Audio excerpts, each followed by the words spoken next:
You're listening to an Airwave Media Podcast. Christopher Media, let's make some noise. Hold your ears, folks. It's showtime. People pay good money to see this movie. When they go out to a theater, they want cold sodas, hot popcorn, and no monsters in the projection booth. Everyone pretend podcasting isn't boring. Turn it off. Turn it off.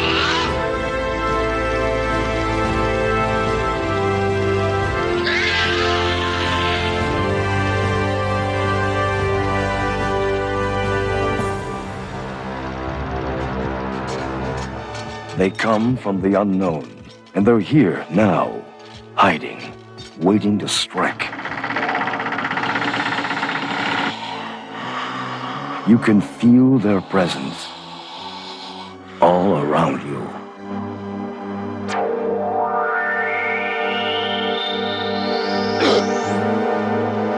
Never before have you come this close to the edge of terror. Never before have you faced anything so strange and sinister, so bizarre and unnerving. Never until now. David Cronenberg's The Brood.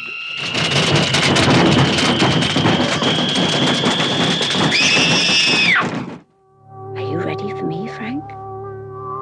I seem to be a very special person now. I'm in the middle of a strange adventure. I want to go with you wherever you go.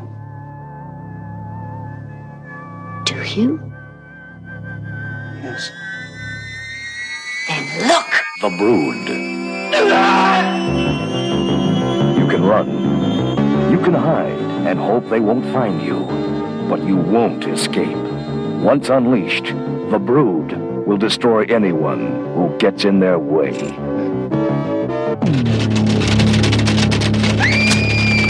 David Cronenberg's ultimate experience in inner terror, starring Oliver Reed and Samantha Eggar.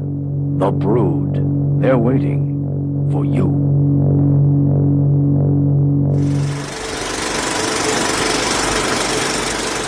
Welcome to the Projection Booth. I'm your host, Mike White. Joining me once again is Mr. Mark Begley. You're not looking at me, Mike. Also back in the booth is Ms. Sam Deegan. Hello. On this special episode of the Projection Booth, we are looking at David Cronenberg's The Brood. This is the second part of a two-part conversation about Cronenberg's early features. You can hear the first part via Mark's podcast, Wake Up Heavy. It's kind of like when Daredevil would show up in Spider-Man and make a reference to something that happened in his own comic. So picture a little asterisk next to our conversation that says, see Wake Up Heavy, Season 4, Episode 3. The Brood is the story of the Carveth family and how the sins of the past revisit the children of the next generation. Frank Carveth, played by Art Hindle, and his wife Nola, played by Samantha Eggar, have separated. She's under the care of Dr. Hal Raglan, played by Oliver Reed. He's the head of the Somafree clinic and has mastered the art of psychoplasmics, where negative thoughts and feelings are manifested physically. These come in the form of rashes or lesions, or in the case of Nola, a group of odd creatures who go on murderous rampages whenever her ire is raised. We will continue to spoil the film. I think I just ruined one of the big twists. So if you haven't seen the film, definitely check it out and come back after you have. Sam, when was the first time you saw The Brood, and what did you think? The first time I saw it, I want to say I was probably about 15 or 16, and I had just started watching Cronenberg's films, and The Brood is one that I feel like I spend a lot of time defending, which is something that we can talk about more into the episode, but it's always been a weird one for me because it's not one of my favorite Cronenberg films, but it's also, and I don't want to get too heavy on this episode, but it's like I grew up in a situation where I had a very abusive mother, and so I think it's a little too on the nose for me, which is, I think it's a great film. It's just not one that I enjoy watching a lot. Yeah, it's not really too much of a kick back, relax, and enjoy it kind of a movie, is it? It's not fun, no. And Mark, how about you? Well, I won't go back over the whole Cronenberg history thing. People can listen to the Shivers episode if they want to hear all that. But in reference to that, I don't think that this is one that I watched back then after kind of rediscovering or discovering his earlier films after seeing The Fly. I honestly don't recall seeing it prior to maybe between 2010 and 2015. I kept little notes when I would watch movies, and I referenced it not being one of my favorites at that time. So that kind of makes me think, okay, I saw it at some point earlier. But anyway, it's a more recent film, and it has not been one of my favorites either of his until recently, watching it 4 or 5 times in the last 3 or 4 months, and originally didn't care for it all that much because it wasn't as weird, quote unquote, as Shivers or Rabid. It didn't have the strange mix of sex and death and weird creatures and body transformations until maybe the last 5 or so minutes. But I've really grown to like it a lot more after viewing it so many times over the last 3 or 4 months. Yeah, I don't know if I necessarily like this film, but I definitely respect this film. I appreciate what it's doing, what it's saying, but kind of like you, Sam, it's not one that I'm just going to kick back and relax and watch. It's not like a Videodrome or The Fly or Scanners where it's just like, okay, I can put this on and have a good time with this movie. The Brood is, to use your word, Sam, it's heavy. It's a heavy film, and what it's dealing with is not very pleasant. Again, I also talked about when I saw stuff when it came to Cronenberg's work on Mark's episode. This was one of those where it just kind of got lumped in with Shivers and Rabid, and I just watched all 3 like very close succession. So I don't know exactly when I saw this, sometime, gosh, in the early 2000s kind of thing. And it didn't necessarily leave that much of a mark on me the first time, but then when I watched it again, preparing for this show, I can really appreciate this movie, and I can appreciate it does stir up a lot of bad things, and I can really see where this was created in a bad period of Cronenberg's life. This was his divorce story. This was his tale of what was going on with him and his wife. And there's a book that we read for this episode by Stephen Bissett, and you'll hear from him later on. He compares The Brood to Possession, and I can see that comparison in a lot of ways because of that anger and confusion and betrayal that our male protagonist feels when it comes to the female protagonist. Yeah, I always think about The Brood and Possession as sort of a unit in a weird sense, and I overall prefer Possession, but they're both films that I've spent a lot of time defending because I've seen both seen and heard all of these interpretations where people seem to think that both are really misogynistic and they're sympathetic towards the male protagonist, and they just sort of paint these women as terrible in a really unfair way. And it makes me crazy because part of why I love Possession and why I respect The Brood so much is that I found them to feel, the sort of science fiction fantasy elements aside, I found them to feel emotionally very accurate. And so it's this weird thing where it's like, it's someone's opinion. It's their interpretation. I can't tell anyone they're wrong. Like, I'm sure there are people who watched The Brood and were really uncomfortable about the ending.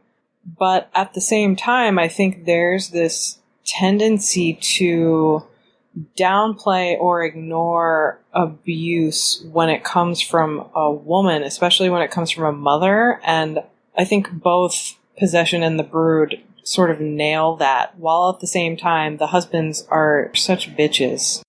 They're not sympathetic, I don't think.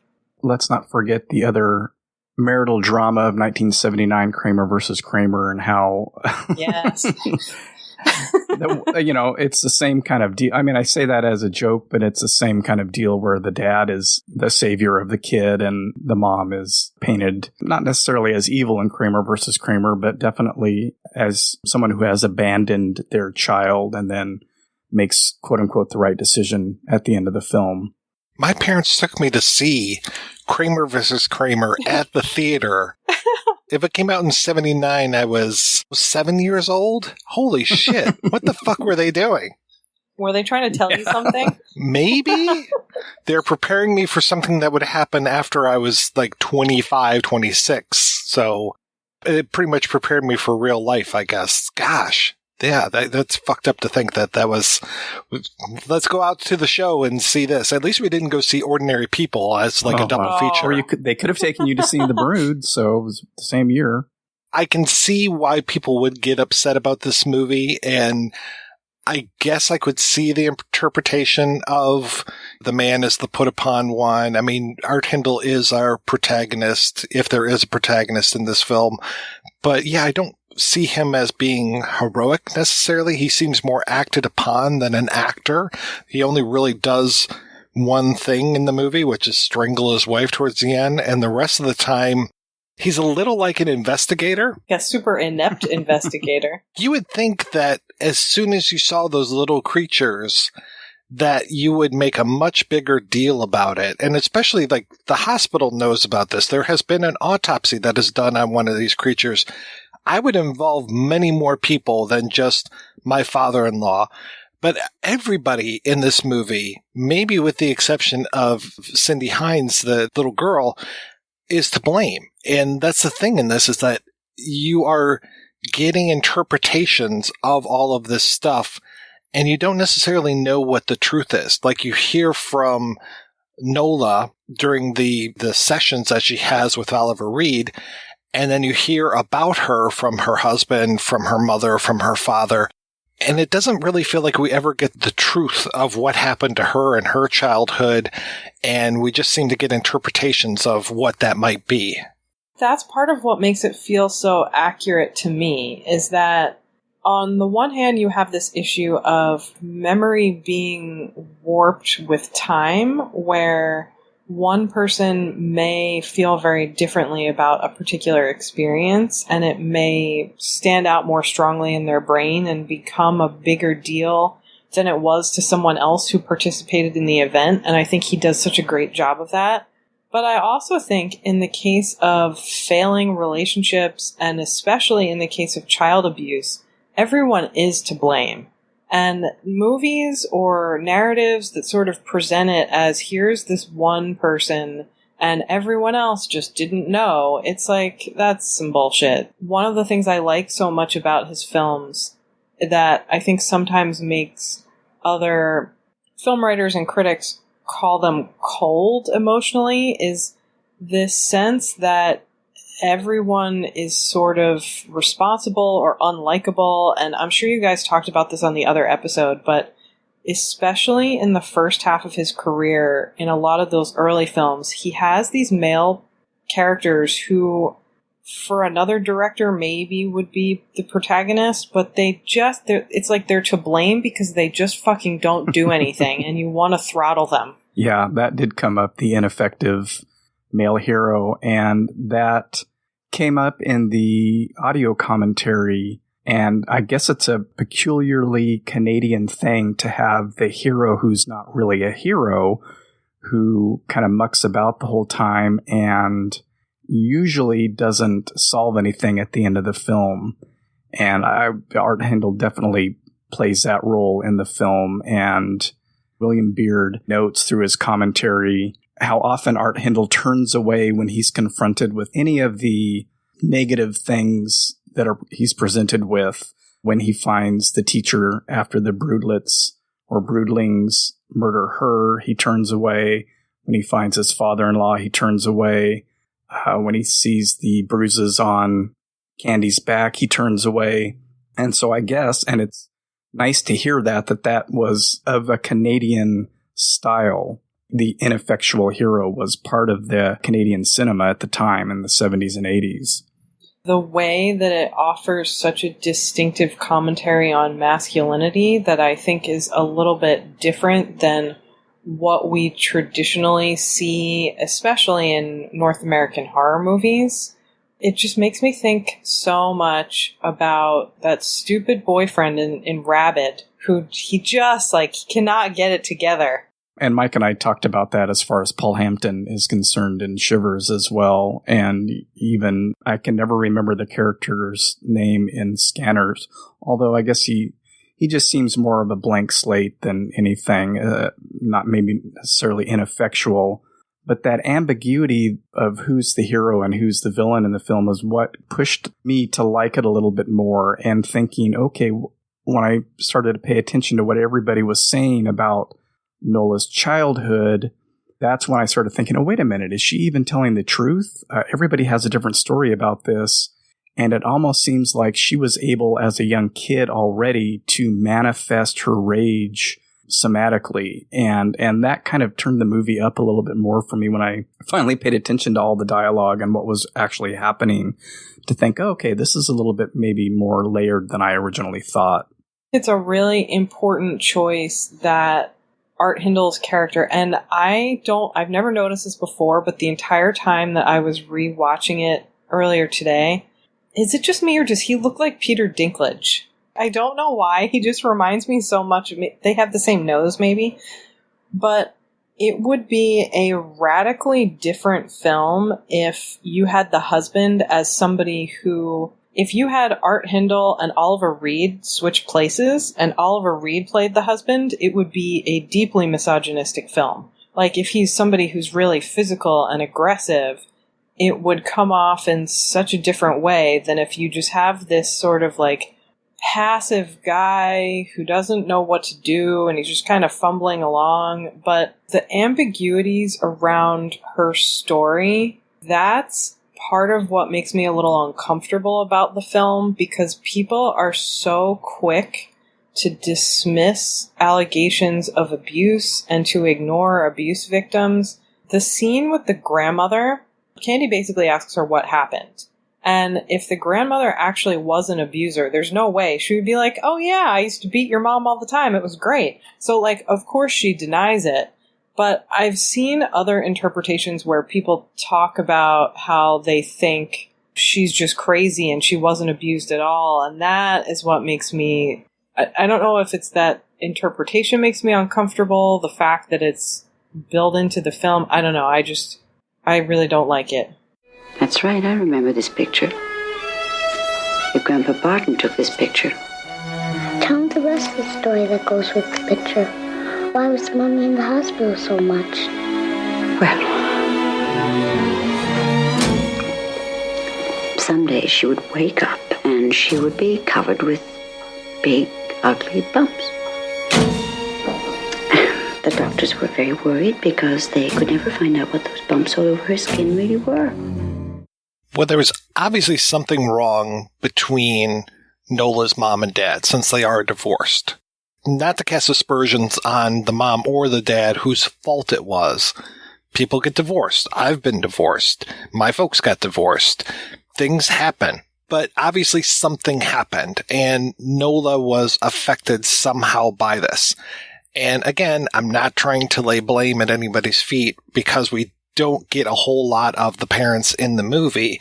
But when we do see the dad, again, very ineffectual character. He seems to be a drinker. The mom seems to be a drinker. You know, her there in the afternoon with this big tumbler of whatever, and just like, oh, let me freshen my drink, honey, before, you know.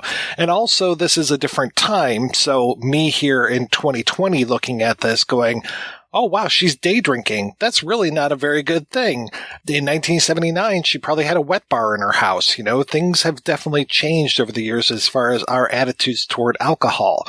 But she seems like a lush. It seems like the dad was a lush. So who knows what went on in that house for Nola?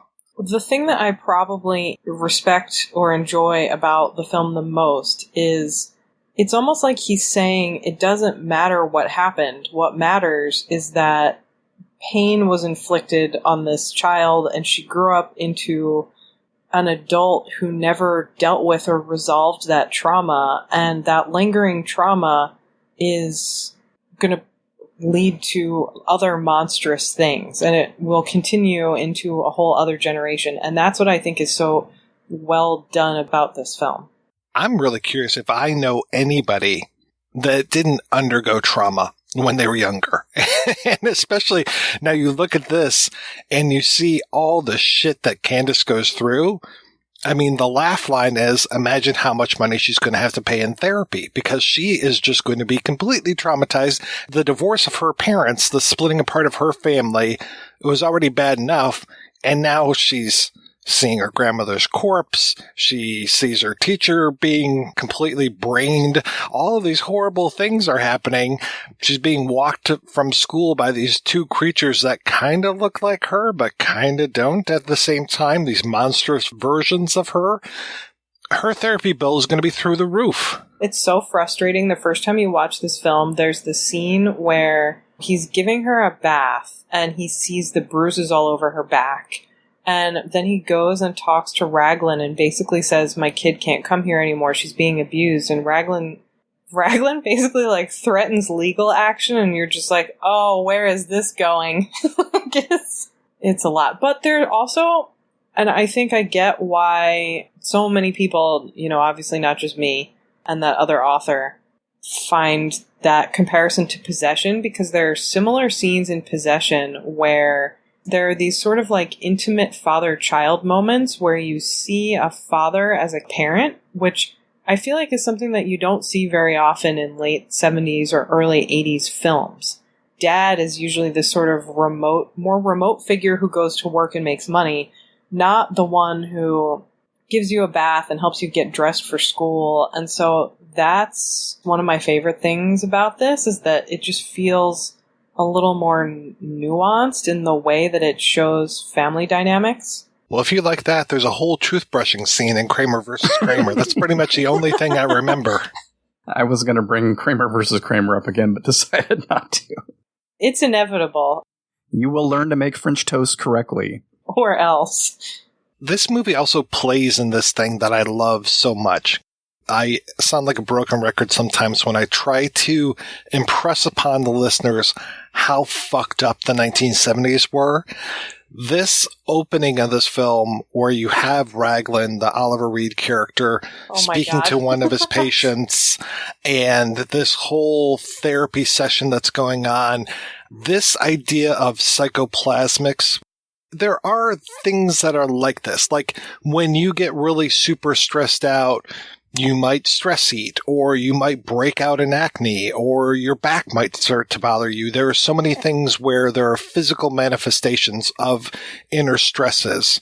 But this takes it to the extreme, where he is having this session with a patient in front of an audience, which is really weird. And then it's super creepy, and this whole like daddy thing and the sissification and all of it. Oh, it's really bad. You're not looking at me, Mike. You're not looking at me in the eyes. That's weak. Only weak people do that. I could look you in the eye if I wanted to, Daddy. I just don't want to look you in the eye. I guess you're just a weak person. Must have got that from your mother. It probably would have been better for you had you been born a girl. Then we could have named you Michelle. You see, weakness is more acceptable in a girl, Michelle. Oh, I'm sorry, I mean Mike. I keep forgetting. Wait a minute. Why did I call you Michelle all the time? Then I wouldn't have to be so goddamn fucking ashamed of you and your weaknesses. I could just think of you as a girl all the time, couldn't I? By your frocks and your dresses and your frilly hats and your frilly scarves, and you could be Daddy's little girl. I wouldn't have to be so fucking ashamed of being seen with you in public, would I, eh? This is not out of the norm, out of the realm of possibility of 1970s psychotherapy. I mean, there were so many movements in the 1970s, things that actually caused people to die. This whole idea of attachment therapy and this girl that died because of that. There was EST, there was primal scream therapy, there are all of these different therapy things, and that played right in with all of those like self-help things that were going on. It was just this weird spectrum of like trying to improve yourself, looking for a spiritual, something to fill the spiritual void inside of you. So some people turn to crystals, some people turn to space aliens, some people turn to, the Loch Ness Monster. It was just this whole like weird world of people just searching for answers in the 70s. And this kind of thing plays perfectly in it. And again, this kind of goes along with what was really happening in Cronenberg's world, which is where his wife wanted to take his daughter and move to a commune in California. Some people called it a cult. It could have been a cult. I mean, this was also the era of Jim Jones, the Moonies, all of these different new religions and things, and people just trying it out and seeing what works, and a lot of bad shit went down. Well, and the super crazy thing is so much of that, I feel like it's hard for younger listeners maybe to understand how much people did not take psychiatry seriously, and they thought it was not science and just like some made up bullshit. And I mean, I feel like it's only really been the last 20 or 30 years that it's more accepted for people to be on medication and even to go to therapy. But the thing that's even worse about it is that these experimental therapies, most of the time, were not organized or overseen in any way by licensed psychiatrists or by medical professionals at all. They were just, to your point, people who were trying to become sort of cult gurus, or my actual least favorite, people with PhDs in unrelated fields who call themselves a doctor and maybe write some bullshit book where they've like taken advantage of a patient and they spin the story, and then they become some kind of mental health figure, all because people are gullible.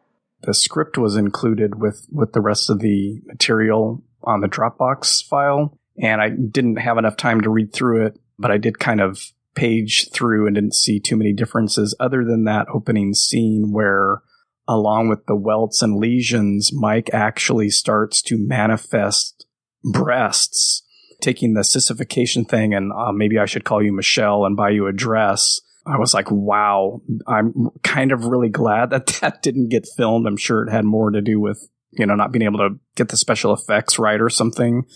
But that would have really played that hand hard and early in the film. Oliver Reed is so great. I mean, he's one of my favorite actors, but he is so great in this film because Cronenberg, the first half of his career, if not more, has so many of these manipulative doctors who are taking advantage of people to sort of further their own experiments.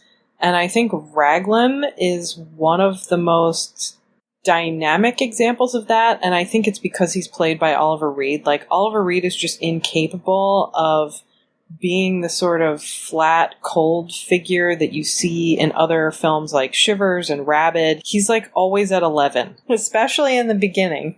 He's at 11, but he's not raising his voice, which makes him even more intense. Just that cold stare that he has. And I was watching this again earlier today, and watching when people blink, Oliver Reed doesn't blink very often. I know. And Samantha Eggar doesn't seem to blink at all. And just him, he is so intense, and he just is keeping his voice at that very same level. And I'm just like, holy shit, this guy, like, it feels like he could break you in two with his pinky. When Ken Russell was directing him in things, they worked together so often that they developed kind of this shorthand for what Russell wanted Reed to do in a particular scene. And it's broken down into Moody 1, Moody 2, and Moody 3. And Moody 1 is normal. Moody 3 is shouting and fucking terrifying. He does Moody 3 a lot in The Devils. And Moody 2 is what we're seeing here, where he's absolutely terrifying, but he's almost like a snake or a reptile or something. It's like he does that sort of, and I know that this is Cronenberg's direction and it's on purpose, but he does that sort of voice that adults would sometimes do when you're a kid and they didn't want to shout at you, but it's the sort of, I'm very disappointed. It's like he does that so well in this. It's so intense. I've been practicing that voice with my daughter for the past 13 years. Talking about the Doctor characters, and the Doctor in Shivers, he's dead within the first 5 minutes. And then you look at the Doctor, if you want to call Brian Oblivion the Doctor in, say, Videodrome, sometimes I think that Brian Oblivion is the bad guy, and other times he seems like he's being manipulated as well. It doesn't seem like he's necessarily behind the scenes. I mean, he's dead after a little bit as well. I think he speaks to us from beyond the grave. So I agree with you that there are these very manipulative doctors. The guy in Shivers was definitely like, this is what I want to do. Like, hey, yeah, sure, we'll have these parasites and it'll help you out. Like, it'll replace your kidney. But actually what I want to do is create a parasite that's going to make you into a sex-starved maniac. So, sorry about that. Same difference, right? Raglan, the Oliver Reed character here, he's getting these people to do what he wants, though it is very cultish, and I like that we have this kind of anti-cult thing going on. There's the one guy, the one character actor is just fucking incredible. He shows up in this, he shows up in Scanners, and we've got that going on. This whole thing of Samantha Eggar, the Nola character, she is the successful experiment. He feels like he's the mad doctor working on all of these people, and she's the one person who has really successfully manifested psychoplasmics. She has managed to really come out with all of her rage and put it into these new things. And they're not lesions, they're not breasts, they're not bruises. They are actual living beings that she is giving birth to outside of herself, that she's kind of kept maybe under lock and key in this little cabin, and she never really leaves that place the entire length of the film. She's the Frankenstein monster down in the cellar that he is keeping there because she's almost too much of an exceptional specimen. It's just so fucked up. And it's interesting if you compare this to something like The Exorcist or Carrie, where you have these younger female characters who are also physically manifesting trauma. But it's almost like Cronenberg said, you know what, I could have it be sort of a possession story or some sort of supernatural thing, or I could just make it as completely insane as possible. And that's what he did instead. We were referencing Robert Silverman, I believe is the character actor's name. We talked about Joe Silver on the Shivers episode, and he kind of passed the torch to Robert Silverman in Rabid because they were both in that briefly, but I absolutely love his line deliveries throughout his few scenes that he has. I mean, he's great in Scanners and Naked Lunch, which I haven't watched in years, but I do remember his face in that one. But it's either him or Mike that refers, I think it's Mike, that refers to Nola as the queen bee, and that goes to your point about her being kind of the success story of psychoplasmics, and that manifestation. It seems like if maybe the Robert Silverman character's sarcoma had turned into something else, maybe he would have been one of the success stories as well. If it had been some kind of creature or maybe a positive growth on your body, whatever that could possibly be. So there's this spite with him, and then that ends up transferring to Mike when they all get kicked out of the Somafree clinic. And all of that is related to Oliver Reed as the daddy, the father figure for Nola, Mike, and probably had been for Robert Silverman's character. Jan Hartog is his name. It took me so long to realize what he was talking about. Because the Robert Silverman character is so intense, I'm watching him more than I'm listening to what he's saying. And I'm just watching that body language and all that. And it took me probably 3 times watching this before I realized that he did have cancer and that it was a manifestation of the psychoplasmics. But like you said, it wasn't an outward manifestation. So it's like he got so upset that he basically gave himself cancer. It's a heartbreaking story when you realize that, but it took me so long to realize that. I was a total dummy about it. in certain regards, with some of the kind of weird science in his films, Cronenberg winds up being a little bit prescient or like ahead of the curve. And that's definitely a common theory today, is that stress can result in cancer because it causes inflammation and opens your body up to different kinds of disease. Obviously, this is a little bit of a different thing, but I just love the way a lot of his Frankenstein-type figures have some basis in scientific exploration or in medical exploration that was happening at the time. That makes it almost sadder, especially with that side story. Yeah, and when Mike gets kicked out of the clinic, I feel so awful for him, but he is so fucked up. He is just beyond help at that point. I think Raglan has done way more harm than good to this guy, unless he was even worse when he came to the clinic.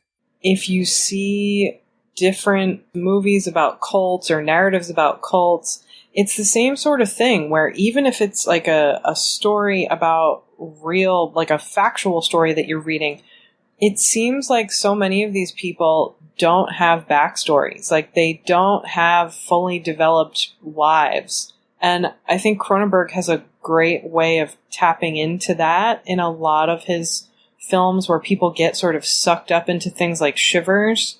But here, it's also, even though you don't know anything about these people, you just walk away with that sense that maybe these were people who just needed some therapy, and now, like you said, they're kind of beyond help. It's so sad.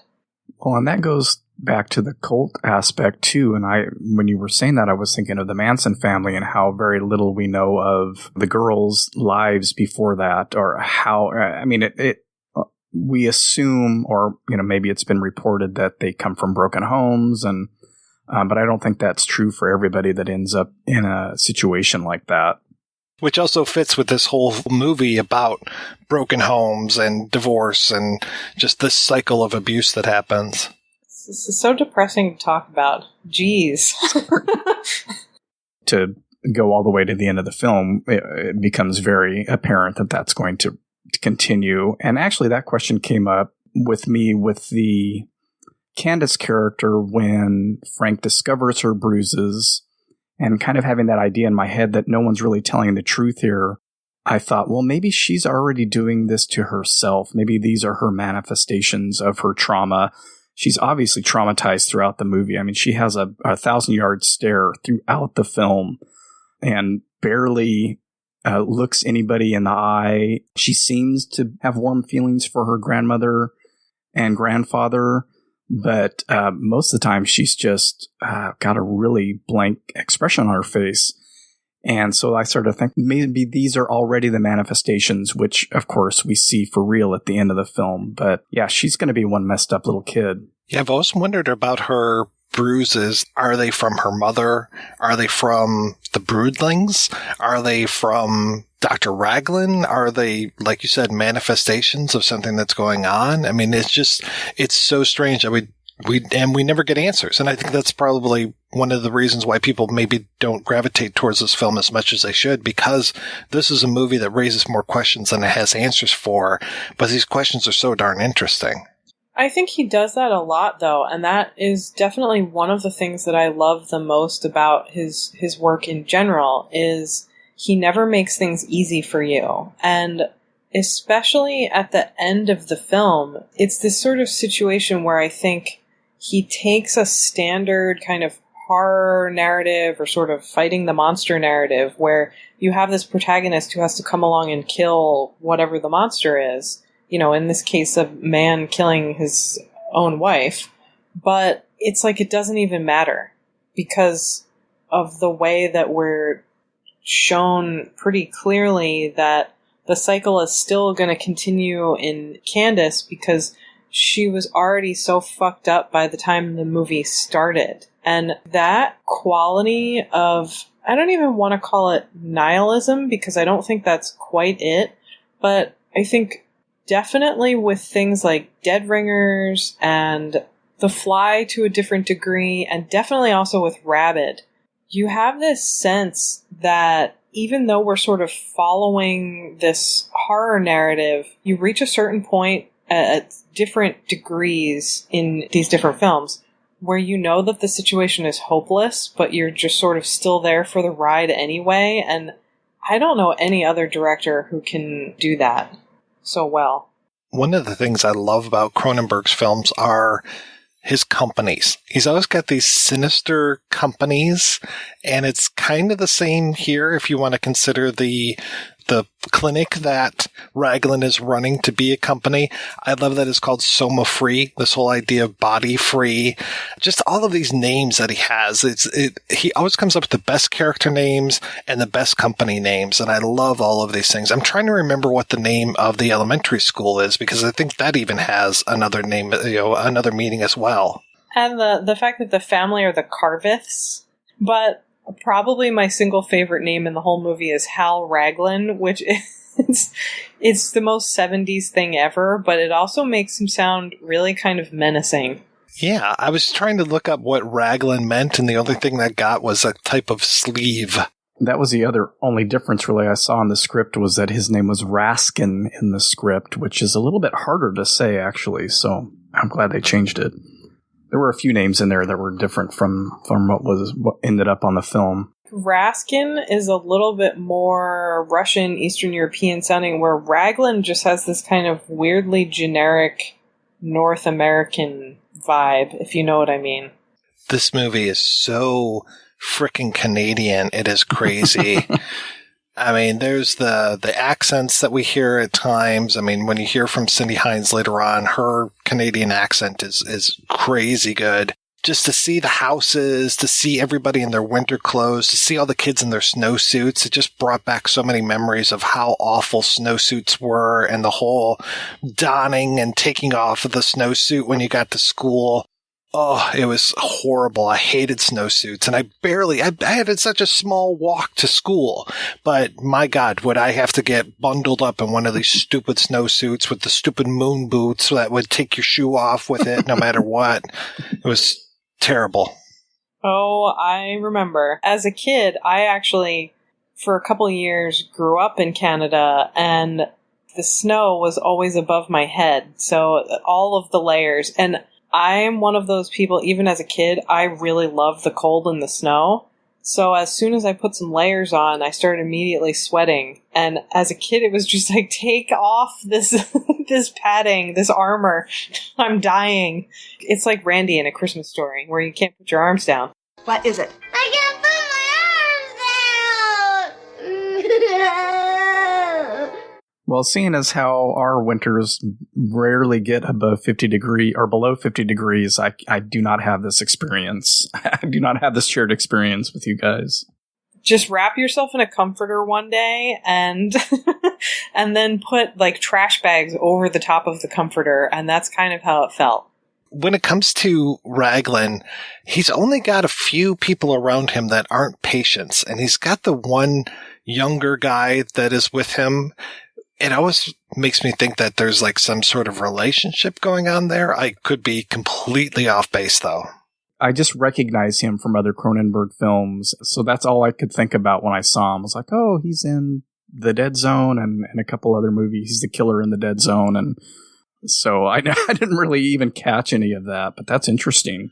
For some reason, I kept thinking of Art Hindle as that deputy who offs himself with the scissors. But now that you say that, I totally see Raglan's right hand here. The actor's name is Nicholas Campbell, and he was in Fast Company as one of the leads, which I know you haven't watched, Mike. So I've tried many times, and I just can't make it through that one.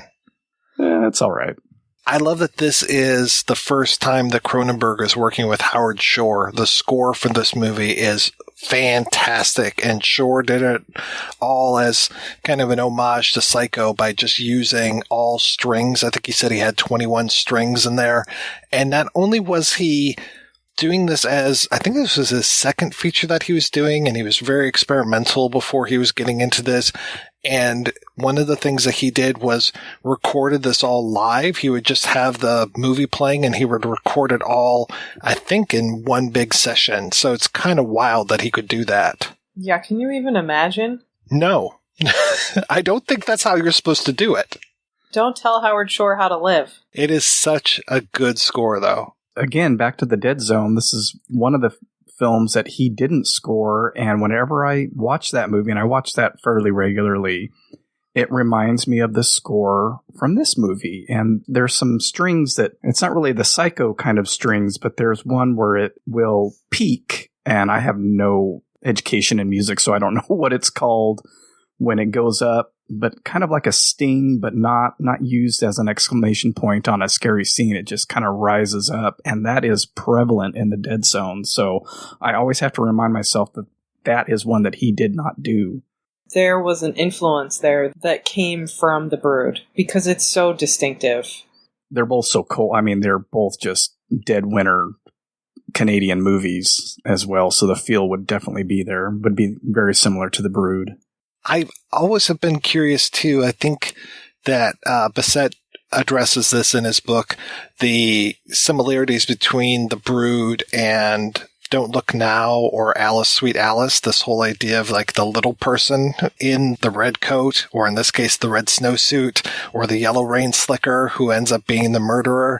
But I like that this isn't a little person. You know, it is a little person, but really what it's supposed to be is, you know, or it could be a 9 or 10-year-old gymnast. But what it really is supposed to be is this strange, sexless creature. And I think one of my favorite scenes in the film is the autopsy of one of the creatures, just because that usually doesn't happen. You don't usually get to know that much about one of a creature that is attacking things. Like, you know, like we'll never have an autopsy of creatures too often. Maybe an alien, a xenomorph in Aliens, but that's about it.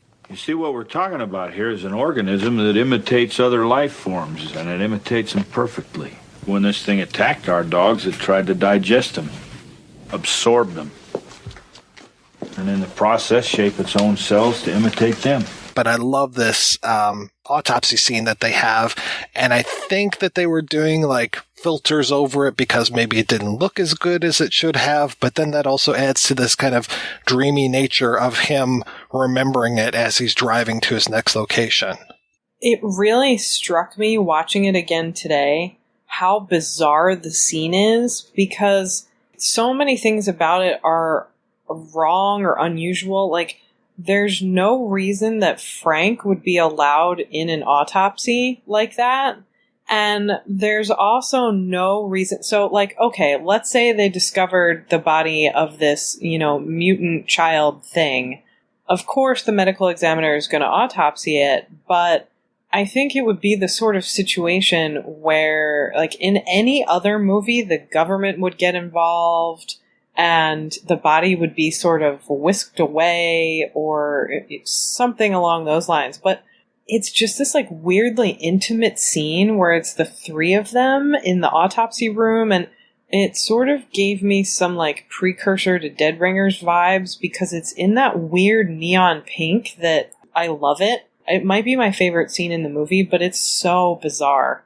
That it's on the cover of the Sun the next day. It's like, who let this reporter in to take a picture of this, and you guys are okay? Obviously, anyone's allowed in there. But you're right. This is normally they would put this in a body bag and whisk it off to Area 54 or whatever Canada's. Have you ever even been to Canada? It's pronounced Canada. And no, I haven't. Whatever Canada's equivalent of Area 50. Is it 54 or 51? 51. I forget. 51. Yeah, 220, 221, whatever it takes. I think you're confusing it with Studio 54. There you go. Well, yeah, they would whisk it off to Studio 54, let it go past the velvet rope, and dance the night away. Well, I was going to say that autopsy scene, I like how they not only cover it up with that filter, but make it a memory. And I think that's the explanation for the filter, because the little wax figures that the special effects guy had come up with weren't all that convincing. So 2 solutions for the one problem that we have, because I don't think it was shot as a flashback, but because he had to put that strange filter on it, it made sense to do that. And I really enjoy that scene too. And the coroner seems kind of a little too jovial about it all. It's got a weird tone to the scene, which adds it's incredible. which adds to the strangeness of it. Yeah, his tone is so off-putting. I think it's one of those things, and we were talking about this a little bit earlier with the character who is looking for a daddy. There's so many weird tonal deliveries in this film that I do think, like, to your point about having to watch it a few times before it really struck you, I think it is kind of one of those films where there's so much going on and a lot of it is really subtle that you can miss all of this shit if you just watch it once and you're sort of struck by how creepy the little brood children are and the scene at the end, but there's way more creepy stuff that's happening below the surface, and definitely the coroner who's like, yeah, look at these eye sacs. You're like, what? Well, those conversations that Samantha Eggar has with Oliver Reed, the way that they will shift perspectives throughout those conversations, like Oliver Reed might be her father for 5 minutes and then suddenly shift to be her mother. Mommy. Yes, Candace? Yes, sweetie? Mommy, you hurt me. You hit me with your fists and you scratched me with your nails. You hurt me. No, I didn't, sweetie. You must have had a bad dream.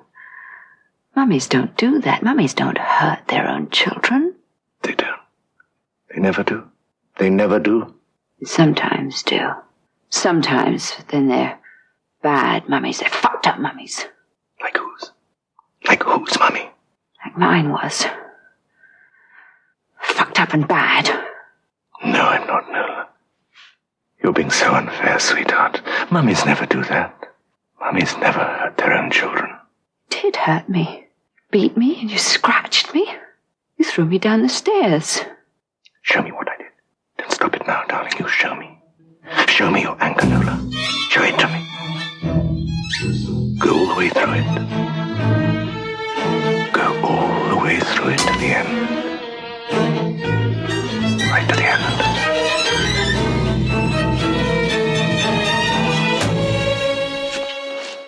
It's amazing that he and she can go back and forth. I know that it's all scripted, but it's just so wonderful the way that they will just stop on a dime and suddenly be other people. You know, Nola, I think, is always Nola, but he becomes who she needs him to be.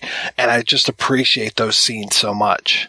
It's definitely a far cry from the psychiatrist-patient scenes in Exorcist 2, that's for sure. And again, noticing something for the first time after repeated viewings, I realized that after every session, whoever he's been playing is the next one to go. And once the teacher is gone, she kind of wakes up the next morning and is like, oh, I feel so good. I had a wonderful dream that Frank and I were back together, you know, because she's out of the picture now. So it also kind of leads me to believe that in some way she does know what the broodlings are doing. Ruth Mayer, the teacher, is out of the picture now, so I've somehow figured that out, and I have a wonderful dream about getting back together with my estranged husband. It's so creepy because, in a way, it sort of parallels how trauma therapy actually works, which is it sort of seeks to move traumatic memories from one area of your brain into another so that they're processed and you're not constantly kind of reliving them or re-remembering them. And it definitely seems like that's kind of what's going on with Nola here. Is it's like she's tormented by memories or thoughts of a particular person. Once like Raglan helps her to process that, the person dies, but it has this sort of intended therapeutic effect. It's just so fucked up. All of the murder weapons that the broodlings use are just common household items, and they're always things that are just so right there handy around the people that they're murdering. You know, the meat tenderizer because they're in the kitchen, the little snow globes because they're on the end table in the bedroom, the wooden blocks for the teacher. The teacher stuff is the most traumatic thing for me, probably because they're the most blatant. the first time they attack, it's in a kitchen and Candy's in the other room. The grandmother's there alone. The one broodling leaps at her off of like the refrigerator or whatever. It's just really super creepy. And the next time, the husband is alone.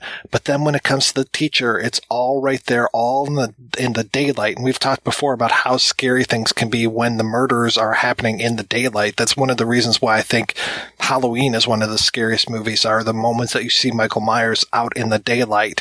And here are the broodlings just waltzing into school. Okay, we're going to take Candace, put her back here where she can't see this murder, and then we're going to murder this woman in front of all of these screaming children. Super traumatic. Yeah, that's a rough scene. I don't know if I'm reading too much into this or kind of imagining it, but it seems to me like the way the murders are presented is that the brood become more mature or more aware or something. Like, to your point about the murder of the grandmother, it feels very kind of spontaneous and chaotic. The thing is just thrashing around in the kitchen. But by the time it gets to the murder of the teacher, it's like they're in disguise and they sneak in and they wait to be alone. Like, it's so creepy. It feels way more like planned and thought out than the earlier murders. Well, we should talk about Nola and her performance. I mean, Eggar, oh my God, she is incredible. And I can't remember how many days they said she was on set, because like I said, she's in one location, one outfit, like the entire time. Like she probably came in, and if this took her 3 days, I would be surprised. That's what all the reports I read said, 3 to 4 days she was there. But she has such a strong presence in the film that it's one of those things where I always assume that she's in it more than she actually is. Or like it feels like she's in it more than she is. Yeah, she kind of covers the whole narrative, really. And just those top-lit shots of her with that red hair and her big blue eyes, I believe, it's just really striking whenever she's on the screen. It's interesting to see a movie in which someone has a bigger presence than Oliver Reed. And I think that's definitely the case here. Like, I say that in a funny way, but also in a serious way. Like, he usually has sort of a way of edging people out because his personality is just so big. But I don't know if it was Cronenberg's direction or, I mean, I'm sure a lot of it is that, but she just is the most kind of like, you can't not think about her. Part of why I think I always defend this film from people saying, oh, she's just supposed to be this monster and it's really misogynistic. Her performance and her character are so nuanced. Like, you feel so sorry for her while at the same time being kind of terrified of her. Yeah, and I think that goes back to your point. You or Mike mentioned, it doesn't really matter why she's there. She has been traumatized, and you feel that. And you feel it still even when anybody else is talking about her, whether they're dismissing it or, like her mother or the father giving their versions of the story. It's still something really awful was happening to this girl when she was younger. And even I think Frank, it doesn't seem like it's just that he's filled with resentment towards her. I think he also feels some either not necessarily pity, but maybe some responsibility as well for her being there. So she definitely appears like she's just in every scene throughout the movie. The one thing that always kind of struck me about their relationship is what we were talking about earlier about how passive he is, definitely, but it sort of seems like, and this is totally just an unfounded guess, I don't think there's any dialogue that supports this, but the vibe that their relationship gives me is that he does feel responsible because he wasn't able to help her, but at the same time, her issues are so beyond him that he's just kind of given up, and that's why she's in there. Yeah, there's a great line from the teacher, and I actually wrote it down. I don't know if this is a perfect quote or anything, but she says, "You got married to a woman because of your sanity, hoping it would rub off." Oh, yeah. The old fixer-upper. I mean, that kind of gives a negative light to her still and sort of paints him as a savior, but it still kind of struck me as like, yeah, I mean, this is something that happens in relationships, so. Even though it is this kind of crazy fantasy horror film, the things that make it so horrifying are the elements that are based in reality that everyone can relate to. Maybe it's just that I've seen too much gore or that I've seen too many of Cronenberg's effects, but the scene at the end, I think it's really beautiful, but I don't think it's any scarier than the scene where, you know, he finds all those bruises on Candace's back. No, I don't necessarily find it terrifying. I love that she commits to this performance so much. I love when she takes that broodling out of its sack and then licks it clean. I mean, it's just so amazing to have that level of commitment to the performance. When she lifts up her dress and says, "Look," is just that image of her with her arms up like that. It reminds me of two things. It reminds me of an angel, but it also reminds me of like an animal that's had its skin flayed off of it. It just seems so striking. I love that. And she is just not afraid at all. You know, it's almost like she's reached this level in her therapy where she's just like, this is me, you know, look at me, look at what I'm doing. And it is just incredible. In a way, it reminds me of, in Red Dragon, how he wants to go through the becoming and he wants to sort of transform into this other thing. Before me, you are a slug in the sun. You are privy to a great becoming and you recognize nothing. You are an ant in the afterbirth. It is your nature to do one thing correctly, tremble. But fear is not what you owe me. No, Lowndes, you and the others, you owe me all.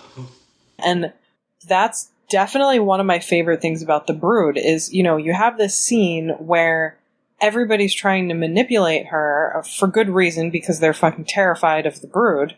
But the fact that the husband goes in and sort of tries to say, you know, I still love you, I want to put our family back together, but she has already, like, transcended to this whole other level and doesn't give a shit. And basically says, like, it would be such a different film if it worked out the way Raglan planned and she said, I'm so glad, I want to be with you too, you know, now meet our new family. But instead she's almost, I mean, that would be fucked up too, but it's like she's almost defiant and says, like, I've become something that you can't even understand. And I love that she's given that sort of, like, level of agency after how much pain she's in throughout the entire film. I like that you mentioned Red Dragon because the uplifted arms reminded me of Buffalo Bill in Silence of the Lambs in his robe when he's trying to transform as well. Well, it's funny that you say that because it reminded me of when Hannibal attacks Officer Boyle, the Charles Napier character, and you see him pinned up on the cell. It reminds me of that as well. I almost said Jim Pembry, but I know that's the guy that had his face cut off. It's Jim Pembry, now talk to him, damn it! The scariness is so much of that we can recognize the real in this movie. You know, even, you know, kind of joking around about Nola being a fixer-upper, but there are people out there that when they look at their spouse or their boyfriend or girlfriend, they are the kind of people that want to fix them. And there are fixers out there. There are enablers that will enable that behavior to go on. There are fixers who think they can fix the other person. There are caretakers. There are all of these different personality types, and the way that they come together can either be absolutely something beautiful or something completely devastating. And we're just seeing these devastating relationships happening again and again and again in this movie, which is what, to me, makes this such a difficult movie to watch and to experience because there is so much reality in it. I mean, and I'm talking about a movie where little, you know, munchkins run around and murder people, but it all feels like it's coming from a very grounded place. Yeah, I think that's why I've grown to like it so much, picking up on that realism. And even without knowing the Cronenberg backstory with his wife, it just sort of started to hit me more, maybe because I'm married and older and have a daughter. It strikes that personal chord for me, and how I wonder how ineffectual I would be if something were happening to my kid. I'm not talking about ratings of movies. I'm not talking about don't see this movie when you're 17 or 16, but I'm talking about and I hate to sound this way, I'm talking about maturity levels. And I am talking that when you see this movie when you're 16, 17 years old, and then you see it again when you're 25, 35, 45, etc., it's a much different film. You come to this with more life experience. You're going to empathize with this movie more. So when I'm seeing this movie in my 20s, it's like, okay, yeah, it's a movie. I understand. Then I see it later on. It's just like, oh, fuck, I know people like this. I've experienced people like this. It really hits you more. I could not agree with that more. I mean, as I said at the beginning of the episode, this has always been a difficult one for me to watch because of my own experiences growing up. And I do think he captures child abuse in a way that is very aware and honest and sensitive. And, you know, I'm grateful that a director is able to do that without it feeling exploitative. But I definitely remember being, 15 or 16 and watching this, and I just hated Frank so much. Like, I wanted Frank to die. And a lot of that is because watching it from that much more immature perspective, when I was still dealing with a lot of my own issues and was still very angry, it's really easy to blame things on the parent who didn't stop the abuse because they're a safer, more convenient target for that. And I think you see that play out in some of the discussions with Raglan. But watching it now that I'm older, I don't feel the same way because, I've now had adult relationships of my own, and he is inept, but at the same time, I think Cronenberg really makes you aware of the fact that you probably don't know what you would do in a similar situation. Like, nobody really knows how to handle that. All right, let's go ahead and take a break, and we're going to play a pair of interviews. First up, we'll hear from Cindy Hines, who played little Candace Carveth. After that, we'll hear from Stephen Bissett, author of the Midnight Movies monograph about The Brood. And we'll be back with both of those right after these brief messages. This is an American Red Cross blood donation alert. We are currently facing a severe blood shortage during this coronavirus outbreak. Healthy blood and platelet donors are asked to make an appointment to give now. Donating blood is safe and can help save lives. Cancer patients, accident victims, and so many others continue to need life-saving transfusions. So please schedule your appointment now by visiting redcrossblood.org or calling 1-800-RED-CROSS. You can make a difference. You know, the girl from that... Yes, I know exactly. Show on that... I know exactly who you're talking about. She has the hair. The hair was... It was different, and she has the lips. She has the lips with the... Okay, yeah. Wait. She was just... Okay, you've seen her in a million movies. You know but the one that... We're talking about the exact same person.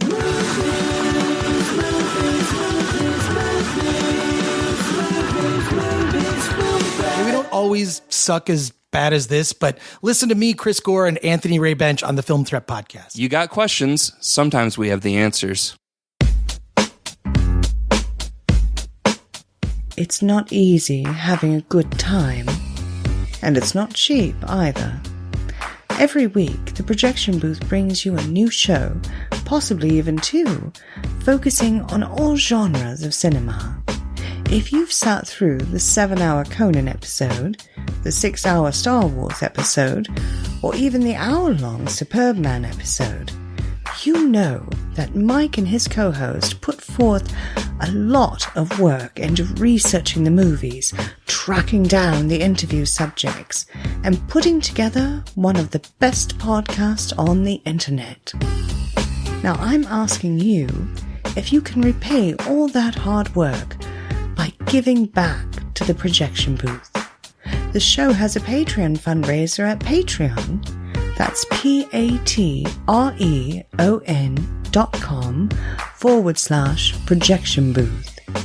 You can donate as little as $1 a month.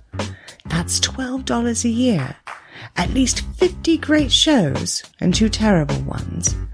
That's the price of 2 matinee tickets.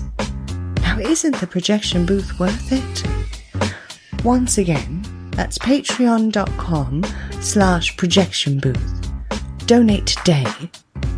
It's the right thing to do.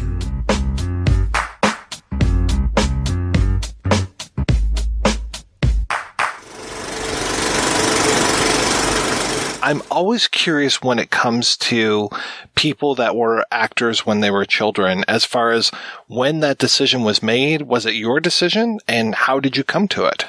It was definitely a joint decision. Both my brother and I were discovered at the same time, shopping with my mother in the Bay. And he saw us, had our pictures taken with him. He was the Bay man, and it was Bay Days. And so he gave my mom his agent's card, and she took us in to meet them. And later that week, I had an audition. I believe that was Carveth fabric softener, and I got the part. And I think like a few weeks later, my brother got a commercial. He didn't enjoy it nearly as much as I did. So, very supportive on that front, that if Jeff didn't want to do it, my brother, he didn't have to, but I wanted to keep going with it. So he stopped fairly early on after a few commercials, and I just kept on going with the commercials and television and movies and everything else I went with it. So was this in Toronto? Yes. Okay. Is that the Bay store that's at Bloor and Yonge? No, actually, at the time we were living in Scarborough, so it would have been Cedar Brae Heights in Scarborough, which was Morningside and wherever. Yeah, that Bay there. Tell me about some of those commercials, and how was that for you to be in front of a camera like that? I loved it. It was a lot of fun. I was a saucy little thing too when I was younger. I can remember sometimes not necessarily liking the lines that they had for me, so I had suggestions quite often, but I had a lot of fun. Did Lipton soup, Campbell soup, Radio Shack, did the Carveth fabric softener, Kenner Toys, an American Express commercial. Probably just around the time that I filmed The Brood, we stopped doing the commercials. It was kind of saturated, the market, so to speak. There wasn't too many little blondes, so I tended to stand out a lot in the commercials that were playing. And the agency just thought, take a direction towards television shows and things like that. And I think that was the direction we ended up going. How did you get cast? Auditions and just callbacks. And I believe, from what people are saying, I was a very similar look to David's daughter. So that was kind of, in his mindset, he wanted this angelic looking girl for the part, for the daughter. I met with him, and then the biggest thing was the scream, being able to do the scream and stuff. And I guess I had a good scream. How old were you at this point? I was 8. Did you have to have the teacher on set, those kind of things? No, not back then. We had the teachers drop off work a lot, and then I would do it on set when I had it, or, if I was home, days off, things like that. But yeah, the schools were very, very supportive over those years. I was living in Mississauga for, I believe at the time when I was doing the movies. How long was the shoot for The Brood? Do you remember? I think it was like 5 or 6 weeks, maybe. I don't think it was too long. It was bleeping cold. That's all I remember. Seriously, it's the one thing we all talk about, but man, oh man, that was a cold winter. What was your experience like? Fantastic. I have no bad thoughts on anything on that film. Everybody was so great. Just made it so much fun. It was wonderful. Every time I was on set, it was a joy, absolute joy to be there. I felt like a little princess, that's for sure. And you get to interact with just about everybody that's in it, except my mother. Except for your mother, yeah. I know, isn't that crazy? Yeah, I got to meet her at the wrap party. Can you tell me a little bit about how it was to work with so many, just outstanding actors? I love Art Hindle. I love Oliver Reed. Everybody that's in that film is just so great. Right, but unfortunately I didn't appreciate it at the time. I was too young, right? So these guys were just people to me. I thought Art was just the most incredible man, and I had such a huge crush on him and wished he was my father because he was just awesome. And then Susan Hogan was just, oh my gosh, she was outstanding. I had the pleasure of doing a couple of shows with her and commercials actually over the years. They were so kind. Everybody was just so kind. It was just so easygoing. I wasn't starstruck because I didn't realize who they were. Now I go, holy crap, man, oh man. Oliver Reed had a gun pointed to me. Woo! You know, it's kind of cool, right? You know, I sat across from Christopher Walken. Oh my, you know, certainly no appreciation at the time, that's for sure. But that's how it is with kids, though, too, right? You know, and well, like I say, jeepers, it was like, 35 years later, and all of a sudden I get called on the Brood. I'm like, what? Huh? What? Where did that come from? I thought those days were long gone. This being a horror movie, did they have to protect you from any of the things that you saw, or just explain what was happening with things? I think there was some, more so in the school when they were killing the teacher. I'd already been on set and seen quite a bit of stuff, so I was okay with it. But there were some kids that were actually scared. You could hear them truly crying, freaking out. So, you know, there was me and a couple of others that were actually working on trying to get them to know it was okay. It was just pretend it wasn't real. But none of it bothered me. The only time that I kind of went, okay, I've had enough, was the takes after takes after takes of the ending with the door scene being pounded. You know, all that. That was like physically, that was a toll on my throat. That was a toll, but never had any fear, never had any, you know. The girls and I from the gymnastics club used to go around and dip our hands in the blood and go around licking it and freaking out our parents. It was great. That was a lot of fun, actually, when I finally got to, you know, shoot with some kids my own age for the few days that they came in to do their scenes. It was really nice, you know, because usually it wasn't them. So, you know, Johnny did it, or, you know, Felix did it, but the broodlings, for lack of a better term, that take you out of the classroom, the ones that are walking with you, are those the kids? No, usually it was Johnny and Felix. I spent a lot of time, and it's funny because the more I think, I go, man, oh man, I did spend quite a bit of time with those gentlemen, and they were so fun, so fun. They were sweet. The gymnastics club mainly was just the big scenes where there was a bunch. You do The Brood. Shortly after that, you do Deadline, and you're working pretty steady as a kid. All these years later, you get the call about The Brood. Were there times where you're like 15, 20, 25, where you're just like, hey, I was in this thing, or did you just kind of put it in your past? No, it was in the past. The only time it got brought up was when I was in North Bay in 91. Art came to Sudbury for ENG, for a talk show. So my mother went and called and told them who I was and wondered if there was some way we could, you know, meet up and stuff like that. And then she surprised me with that arrangement. So I got to see Art then, which was really fantastic. And then that literally was the last time I ever really much spoke about it with anybody, per se. You know, it was a life gone by. How did you get the call for the Dead Zone? Did they call you, or did you have to then again audition? David called. He actually initially wanted me to be the girl in the fire with the nurse. That very first scene, that was the scene he wanted me for. And I will never forget it, because I walked into the room and he went, Cindy, you got big on me. So I got too big on him. So then he gave me the other little part that was there. How is it working with David Cronenberg as a director, especially when you're just that young? Oh, he was so awesome. He was great. Gentle, kind. Are you okay to do this? This going to bother you? He was wonderful. Absolutely wonderful. What were some of your favorite things to do as an actress? I had a role on Flappers, and it was a 1920s roaring kind of show, and I was a bratty little kid. Harvey Atkinsroy was my father in it. And it was just so fun because I got to be the biggest brat.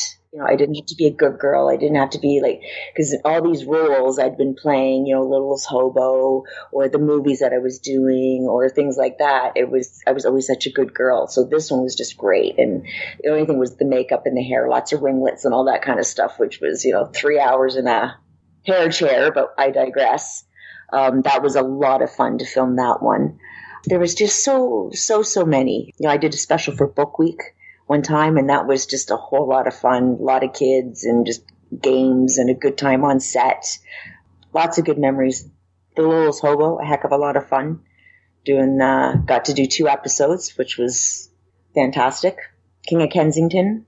There are so many shows that you're mentioning where I'm just like, okay, I think that's Canadian. I'm not familiar. Like Littlest Hobo, I know for sure, but King of Kensington, I'm just like, that sounds like a Canadian show. Yeah, Al Waxman. Yeah, like all great Canadian shows, right? I mean, that's what it was, you know. Even an Anne Murray special. Oh wow! It doesn't get much more Canadian than that. American Christmas Carol with Henry Winkler and Susan Hogan. I was in the choir. Oh, I absolutely love that movie. Yeah, that was a lot of fun doing that one. Everything, you know, it's just good memories on all of it. I think about walking into the room. It was myself and Megan Follows. Like truly, that's who it was. You know, Megan Follows, Matt and Jenny, and all that. Right? I mean, she's phenomenal, and she's still the most outstanding actress, and she continued on with it, thankfully. But at the time, as kids, it was literally always her and I going back to back, and she ended up getting almost like the good girl kind of roles, and I went to this horror queen thing. Everything I did was horror, bizarrely enough, with movies. Every movie I did was horror. So Deadline, right? Got hung in Deadline twice. Even Tales of the Haunted, that was a horror. It's great.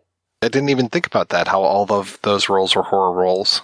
Yeah, there was the star used to call me the horror princess in the late 70s, early 80s, especially after I did Tales of the Haunted. So, but no, it's been a lot of fun, and I have a lot of fun with, you know, the guys, and do whatever I can to try to support. You know, people have done a lot of incredible work on my work, so I have a lot of respect for that.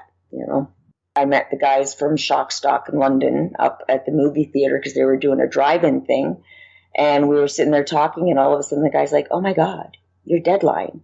We just released that." And I'm like, "Oh, is that why I got my DVD copy?" And he's like, "Oh, I should give you another one." And I'm like, "Hey, I've never been paid for that movie." So we actually did a picture where he's giving me $20 and a copy of the movie. That's paid. It was so funny, but I was like, "Oh my God, are you kidding me? That's finally coming out on like even DVD." I've got a really crappy copy of a VHS, but you know, that's one of those movies that is completely gory, awful. I'm not even a horror person, but it's kind of fun because that's, you know, one that I'm proud of too, you know, just for the roles that I had to play and how difficult it was. So talk about another one with a cast that Tales of the Haunted is just everybody is somebody. It's crazy. Yeah, Helen Hughes and Michael Starr, Jack Palance. Oh my gosh. Yeah, I got lots of stories. If you ever want to do another call, I got lots of stories on that one. I don't know that Michael Starr would want me sharing some of them, but they were funny nonetheless. We won't name names. He's been on the show before. He's a fantastic guy. He is. Oh, you should ask him if he remembers getting absolutely hammered before he had to deal with the tarantula until they had to go and find him at the bar. He was so scared of that tarantula, he had to go get hammered.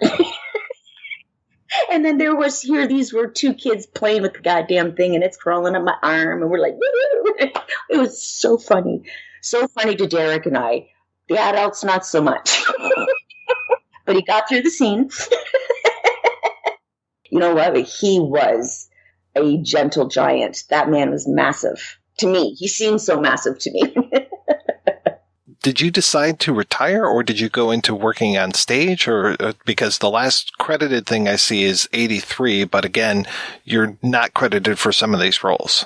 My mother ended up marrying somebody from another area, and we moved, and she didn't drive. It became very difficult to get to the auditions and stuff. And I was going into high school, and I really wanted to finish high school. It was my full intention to finish high school and then to look at getting back into it. But then my life just took a different turn in my senior year, and I found myself living on my own and working full time and just, you know, trying to make things work. And I wanted to get myself through school, college and stuff. And then it just never worked out to go back to it. And I just chose not to go back to it. Enough starving actors and actresses out there. And at the time, it was getting very, very difficult. And I was going into the age where there was very limited stuff back at the time in Canada for kids that were, you know, anywhere from 13 to 17. There really wasn't much roles out there. It was just kind of a good time to sit back and enjoy myself. And it was nice. It was nice having school and no interruptions because I missed a lot of grade 3, 4, 5, 6, you know. So when did you realize that you had been in a really big cult film? Probably when Chris Alexander reached out to me. When it came up that it was coming out on Blu-ray and they were looking to do some behind-the-scenes stuff, and reached out to me and then Art. And I was like, what? Huh?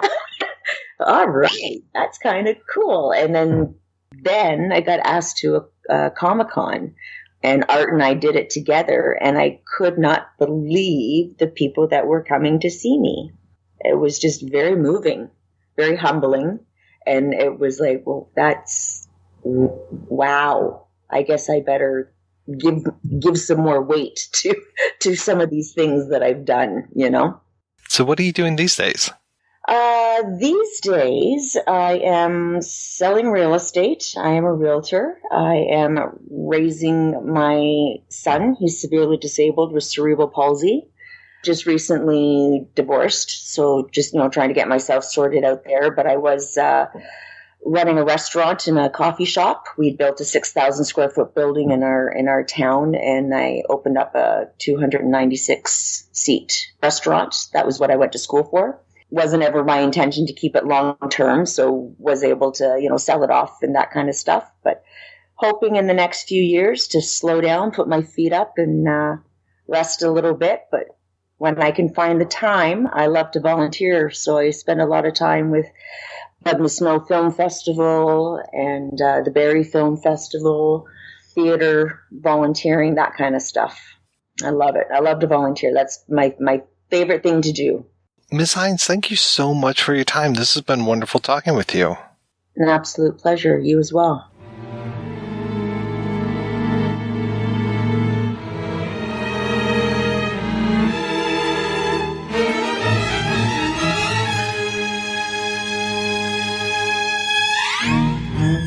Tell me your history of Cronenberg, what you experienced first with him, and how he affected you. When I was a student at Kubert School, there was still a movie theater in downtown Dover, New Jersey. The Kubert School was in Dover, New Jersey. I mentioned that earlier, but I'll remind people. And on Blackwall Street in downtown Dover, there was an amazing movie theater called The Baker. And it was a real old-fashioned neighborhood movie theater. They fell onto ill times later in the 70s. There was like a crack in the back of the building that finally, became a real structural hazard and so on. But when I was at the Kubert School, they were still showing double bills every week. And they would rotate the movies like every 3 or 4 days, which is how movies used to play. And whoever their booker was, Mike, was bringing in all the American International films, many of the New World pictures from Roger Corman's outfit. And so they favored exploitation. That was the meat and potatoes of The Baker. And occasionally they could land a studio film, right? I remember seeing 3 Days of the Condor there. One of their double bills, the top feature on the double bill, was a movie called Rabid. And that was my first exposure to Cronenberg. Now, I had been a regular buyer and then subscriber to Ciné Fantastique, starting around, I think the first issue I lucked into was Golden Voyage of Sinbad. So that would have been like 73. So I've been reading, Ciné Fantastique on a regular basis since high school. So I was aware of Cronenberg because they had given quite a positive 2 pages, I recall, review to They Came From Within, which was the American title of Shivers. So I was aware of Cronenberg, but I couldn't see it. It didn't play anywhere in Vermont. I never got a chance to see it until after I'd seen Rabid. So I pay my money. I go in, take my theater seat, and Rabid begins. In the first 20 minutes, I'm calm, but my body is beginning to tremble. I couldn't figure out what was going on, and I can articulate it now, but I couldn't have articulated it to you while it was happening or even after I came out of the theater. But it was like intellectually I was engaged with the story. Marilyn Chambers gets in the motorcycle accident. She's instantly in a coma. They do some sort of elaborate experimental plastic surgery on her, and when she wakes up, she can't eat solid food. She'll throw up if she eats anything or drinks anything. And she has this urge to, get in an intimate space with somebody and embrace them. And Cronenberg starts showing these almost microscopic views of this little penile thing that shoots out of her armpit with a little spike in the end of it. And this is how she feeds.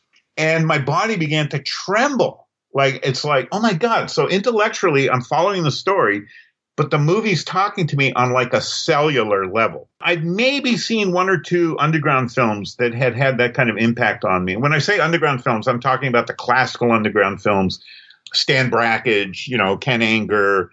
So I think I'd seen a couple of underground films, the more abstract ones, like Jordan Belson was doing a lot of abstract stuff that I had felt a real physical reaction to. But I had never felt anything like this. And, Rabid wasn't that good a movie, intellectually, it shouldn't have had the impact on me that it did. But I was exhausted by the end of Rabid. I had been shaking and trembling through a lot of the movie. That was the beginning of it for me. I had to see everything this guy had ever made because I had never had that kind of organic, physical reaction to any work of cinema I had ever experienced in a movie theater. And I was craving more of it. Loving horror movies really is an addiction, This was too high. I wanted more of it.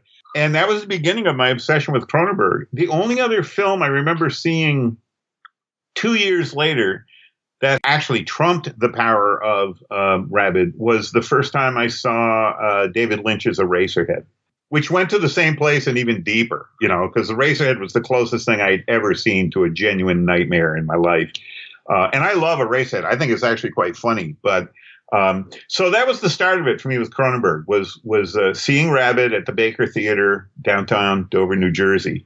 It's so fucked me up that I can't even remember who I saw it with, because we all went, a couple of us would go or a bunch of us would go, and I cannot remember who I saw it with. And that was a really intense couple of years. I could tell you who I saw Suspiria with the first time, and that was also at the Baker and a lot of the other films. But man, Rabid, it just took me out of myself, but it also went really deep into me on a body level. And that's how Cronenberg functions for me. Some of his films always hit me. It doesn't matter how often I see them. They continue to hit me on that body level. So tell me about the first time that you see The Brood and how you decide that you're going to dedicate however long it took you to write this book about The Brood. So as you know from reading the book, I first saw The Brood at a drive-in in the early 80s. I do not remember it playing anywhere near me in driving distance because I was watching for it when I was living in southern Vermont when it came out in 79. I don't think it played in Vermont, but I've never gone looking through microfilm to find out. It popped up at a drive-in on a double bill with a brand new movie, which was Mother's Day. And Mother's Day was a really raw piece of exploitation. It's basically a rape revenge movie, sort of combined with a backwoods psycho, hillbilly psycho type movie. I went with my first wife, Marlene, whose name at that time was Nancy. She was pretty adventurous about going to the movies. And there were a lot of films we both loved. She was a fan of Nicholas Roeg's work as well. But this was a tough double bill for Marlene because Mother's Day really pissed her off. It is a really crass, going out of its way to offend you movie, and it pushed all her buttons, especially the rape scenes. And then The Brood starts, and right from the opening sequence of The Brood, where Oliver Reed is on this stage doing this psychotherapy with this poor, vulnerable guy named Mike, who is suffering from having grown up emotionally abused by his parent, his father, I was gripped. This movie had me. I know a lot of people have romantic attachments to drive-ins. I am among them. But drive-ins are not a good way to see a movie, okay? Fog rolls in. If it's a summer night, mosquitoes are a problem. Speakers. This is before there was radio sound, so you would hook the speakers to your car windows. So I imagine we missed a lot of the whispered Oliver Reed dialogue in The Brood. But, man, the movie really grabbed me, and the finale on The Brood is just unforgettable. There had never been anything like it before. There's been a lot that tried to be like it since. And we were pretty shocked by it. That was the beginning for me. It was a hard film to see. It played that one time at a drive-in, bottom of the bill, and then I had to wait for video. It popped up as a rental video cassette at a time when we didn't have a VCR yet. But we had a couple of friends who had a VCR, and one of the friends was fine with our going over and watching TV at their house in the afternoon when they were at work. And I rented The Brood. It popped up as a rental at a local mom and pop store, and I rented it, and I probably watched it 3 or 4 times as a rental. And that's when I really fell in love with the complexity of the characters, the depth of the storytelling, and just how fucking powerful a movie it is. And it never went away. Then I got approached by a gentleman named Neil Snowden, who had launched an imprint in the UK that he called Electric Dreamhouse. I had been doing a lot of writing since the late 80s for a lot of horror film fanzines. I started with Chaz Ballin and Deep Red. It was really Chaz Ballin that opened the door for me. And then I continued contributing to magazines like my dear friends Tim and Donna Lucas's magazine Video Watchdog, Craig Ledbett's ETC, which means Eurotrash Cinema, Charles Kilgore's Echo. I mean, I ended up also writing professionally for magazines like Fangoria and Gorzon. In the 90s. So Neil was familiar with my work. I had never stopped writing on film, and he wanted me to do a midnight movie monograph, which are these slim black and white volumes that Electric Dreamhouse packages for PS Publications, the publisher Pete and Nikki Crowther. And he wanted me to do Carnival of Souls, the Harvey film from 1962. And I really love Carnival of Souls. But I said, Neil, I'm happy to do a book about Carnival of Souls, but the movie I really want to write about is The Brood. And he said, okay, great. Nobody else has mentioned it. You got dibs. Go for it. And it ended up being a 2.5-year project. Now, during this time, I was still teaching. I taught for 15 plus years at the Center for Cartoon Studies. That was my main gig, my real passion in life, my bread and butter, my monthly paycheck, and my students came first. And I gave my students 200% every year. So The Brood became the book project that I whacked away on, that I worked on piecemeal. I would get concerned that it was getting longer and longer. And I would contact Neil and say, I don't know, Neil, this is kind of getting out of hand. And he would say, well, let me look at it. And I would send him the draft of the manuscript. And Neil encouraged me to just keep going. Now, the seed of the book, I have to mention, is I had written a short article that I ran on my blog. I used to do a daily blog called My Rant, M-Y-R-A-N-T, which was a play on the word tyrant, which is the comic book project that was my main baby in the 90s. And I did I think it was a Halloween or a Halloween season, an October post about some of my favorite horror movies. And I did a post about The Brood that is still archived online at My Rant. And then I expanded the piece as an article for a magazine I contribute to regularly called Monster. That's co-edited by Tim Paxton and Brian Harris and a few other guys. And that article that they ran in Monster, and Monster is spelled with an exclamation point at the end of the word. It's available on Amazon. It's a print-on-demand fanzine. That was the nut that I started building the Brood book off of. It grew out of that. And it grew over the 2.5 years. I put 2.5 years in on writing the book. I finally turned it in to Neil New Year's Day of 2018, and then it took another 2.5 years for the book to be designed, proofed and designed. It was a really arduous project. And you've seen the book. I mean, it's a brick. It's 660 pages, and it's 6 or 7 times the size of the standard midnight movie monograph. So it was quite a monster for them to take on. And all due credit to Neil Snowden and to the gentleman whose first name was Michael, who was the designer on the book, and to the publishers, Pete and Nikki. They all saw the book through. There were so many times where I just couldn't believe it was actually going to happen because it had just grown into such a monstrosity. But when I see a movie, that's how my mind works. I mean, that book on The Brood is the closest thing I can give anyone to how my mind goes clicking when I see or read or listen to something that I really connect with. All these personal and cultural and pop cultural ties become like threads to me, and I have to track every thread. It's really weird.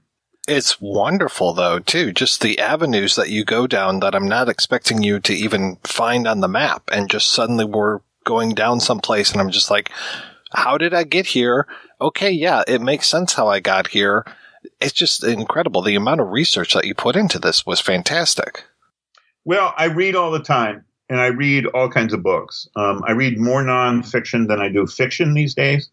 I've always been a really curious guy. You know, I was one of those kids that when I went outdoors, I had to turn over every rock and roll over every log. I wanted to see what was under it. And that's just how I'm wired. I was one of those weird kids with a microscope, you know, that would come home with a little baggie or a little jar of pond water to look at what was in the water. And that really drives my approach to writing about film, writing about graphic novels, writing about comics. And yeah, I mean, the Tightwire Act and doing a book like the Midnight Movie Monograph on the Brood is, I do have a point that I'm going to bring you around to, but you as a reader have to trust me that I am going to bring you back to the Brood. Some of those rabbit holes are really deep, but the depth of those rabbit holes is why the Brood is so important to me. And it really became urgent to me as I worked on the book to try to illuminate every nook and cranny. And it's not with, you know, crazy academic or auteur theory or anything. It's that I see the pop culture as a way that creative people reflect and express what the world is to them. And it's a really complex thing. And I could write a book like that about many movies, and not just the ones I love. I could go down those rabbit holes even with films that I really loathe, because what excites me as a storyteller with the work that I've done and been able to do over the years, you know, projects like Swamp Thing and individual comic stories and projects like Tyrant, I'm aware of the aquifers that really drive us as storytellers, you know, why we want to tell these stories and why sometimes it's almost a survival imperative to tell a story. And I definitely feel like The Brood was a story David Cronenberg had to fucking tell. That story had to come out, and it was a matter of life and death in a certain way that he get it out there. And I feel it only fair that I give it that kind of attention as a viewer. I know that's unusual, and it goes way beyond. Most people go to a movie just to be entertained for 90 minutes. To me, this is one of the wires that feeds us into the universe, and I want to explore that. And I want to understand it. I mean, that's really what drove a book like this is I want to understand why it hit me as hard as it did in 1981 and why it still hits in 2020. What is your process? Like, are you outlining these things, or are these things coming to you and then you're just like, oh, this is the next avenue I'm going to turn down? I did start with an outline. I didn't even have a list. I started when I'm writing a fiction story. Okay, I'll use an example. I wrote a fiction story called Copper for a book that Chris Golden edited called The New Dead that came out a number of years ago. And when I write a piece of fiction, my methodology is I write what I think is the first paragraph. I write what I think is the last paragraph. And I write whatever is most vivid to me about the middle, or what I think is the middle of the story. And then I work toward each of those points. So it grows organically. So I don't really have a linear outline when I'm going to write a short story or do a comic project. But I set a goalpost for myself, and I know where my beginning point is. And I always will try to picture, okay, what's halfway between where I am now and where I think I'm going? And I don't cling to that, because when you take a journey as a storyteller, there's a certain point where the story starts to steer you. It's a real magic point where the characters, I mean, everyone's heard the cliche of writers saying that, you know, characters begin to write themselves. It is true. There are points you'll reach as a storyteller where the work begins to drive you and the work begins to shape itself, it feels like. And it's not that you just have become like this automaton, you know, meat puppet hitting the keys and getting it down. But there is a real imperative that the work builds of its own accord. And the same is true for me when I'm doing nonfiction. And the Brood book came about that way. So I was pretty sure I knew where I was starting. I had read an interview with Cronenberg where he described that dream that I quote right at the beginning of the book. You know, very early in his career, he said he had this dream where he was in a movie theater. What was happening on the screen was having this bizarre, powerful effect on anybody in the theater. When the lights came up at the end, they were all older. And I knew that was my start point because that's what my life has been. I saw Rabid, had this intense experience when I was like, what was I, 21, 22? And now I'm 65 and I'm still, fucked up by all this shit that Cronenberg does. So that dream was a start point. I knew roughly where the middle of the book was going to be, which would be when I finally tip the hand to the reader about what the end of the movie is. Because it's really important to me in the book at the beginning that we don't give away where the film was going. I do want to be kind to the readers who haven't seen the film. And then at a certain point, it's like, you know what? This is a 660-page book about this movie. Fuck it. Now we're going there. And I knew where I was going with the end of the book, which is how I saw the Brood permeate so much of our pop culture sense and inform aspects of Cronenberg's work, even though it was not a particularly successful film. A lot of the things that shape our culture are not the big blockbusters. Everybody acts like they are, but a little bizarre midnight movie like El Topo or Eraserhead had a much greater impact on our culture than, say, Titanic did. So that was my end point. I knew I was going to arrive at the end of the book, I'm going to sort of try to trace the wake of the Brood. And everything between that, the process becomes, where are the connections that I recognize? What are the connections that emerge out of the process of writing? And what are the accidental connections that are made? For instance, there's a whole chapter that I never thought I was going to write, Mike. There's actually 2 chapters about the metaphysical and spiritual aspect of the culture that fed the Brood, where I get into things like tulpas and spiritual projection and poltergeist activity and ghosts. And that's all shit that Cronenberg rejects, right? That is not part of his personality or makeup. But when you tell a story about a woman whose emotions are so strong that she can physically manifest her rage in the form of a brood of creatures that act on her emotional impulses, that is a narrative expression of some very ancient spiritual beliefs that tie in with aspects of exotic to Western culture, Asia-based religious beliefs, and so on. And I had to go there, I had to go there. And those were the kind of accidents that would emerge that I didn't think I was going to be pursuing. And then once I began to pursue it, I recognized all sorts of connections. Case in point, I never thought that I would be referring to M.R. James while I was writing about David Cronenberg. And yet, as I got into it, I realized that M.R. James's short story, The Ash Tree, is a prototype for David Cronenberg's The Brood, where the rage of an executed witch manifests itself in this killer ash tree, and these little cat-sized spider parasites are slithering in the window and feeding on the cursed family male members because their bedroom is right outside of where the ash tree is. That's the Brood, prototype for the Brood.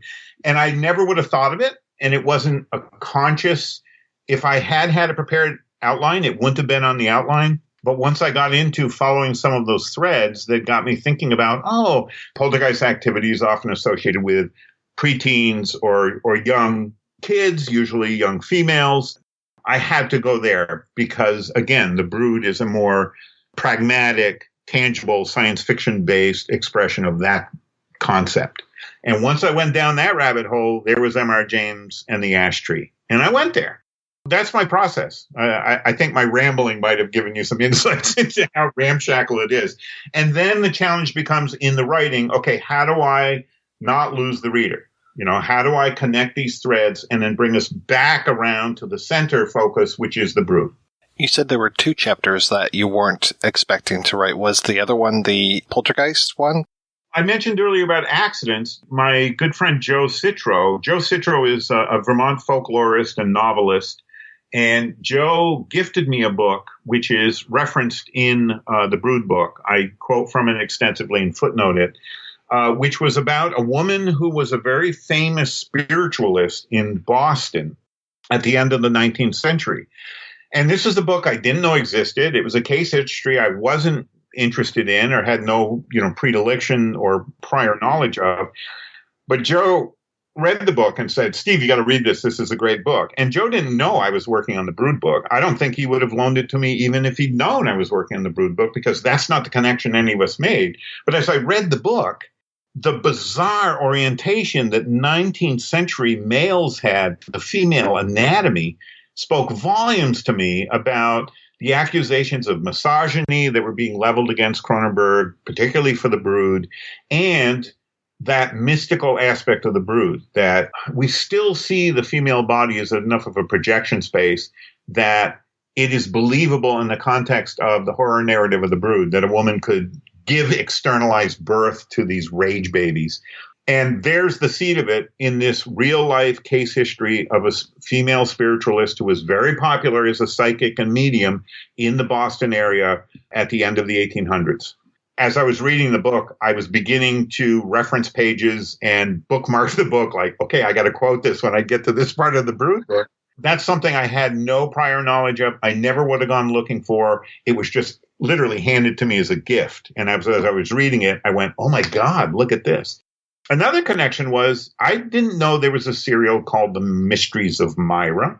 And I don't remember how I stumbled on it. It may have been during one of my online searches for thought projection. And I find out that there's a serial made in upper New York State, about 3 hours driving distance from where I live, called The Mysteries of Myra.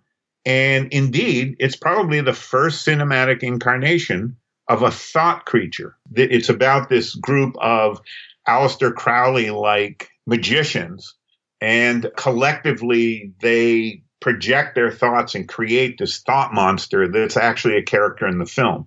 And I was like, oh my God, I got to mention this. And then I found out that there's this group of film scholars and serial fans who had restored the only remaining elements of the Mysteries of Myra, and that they not only had made it available from their website on DVD, but you could also buy a hardcover book they had put out that was a novelization of the complete serial. Well, of course, I had to get this, Mike.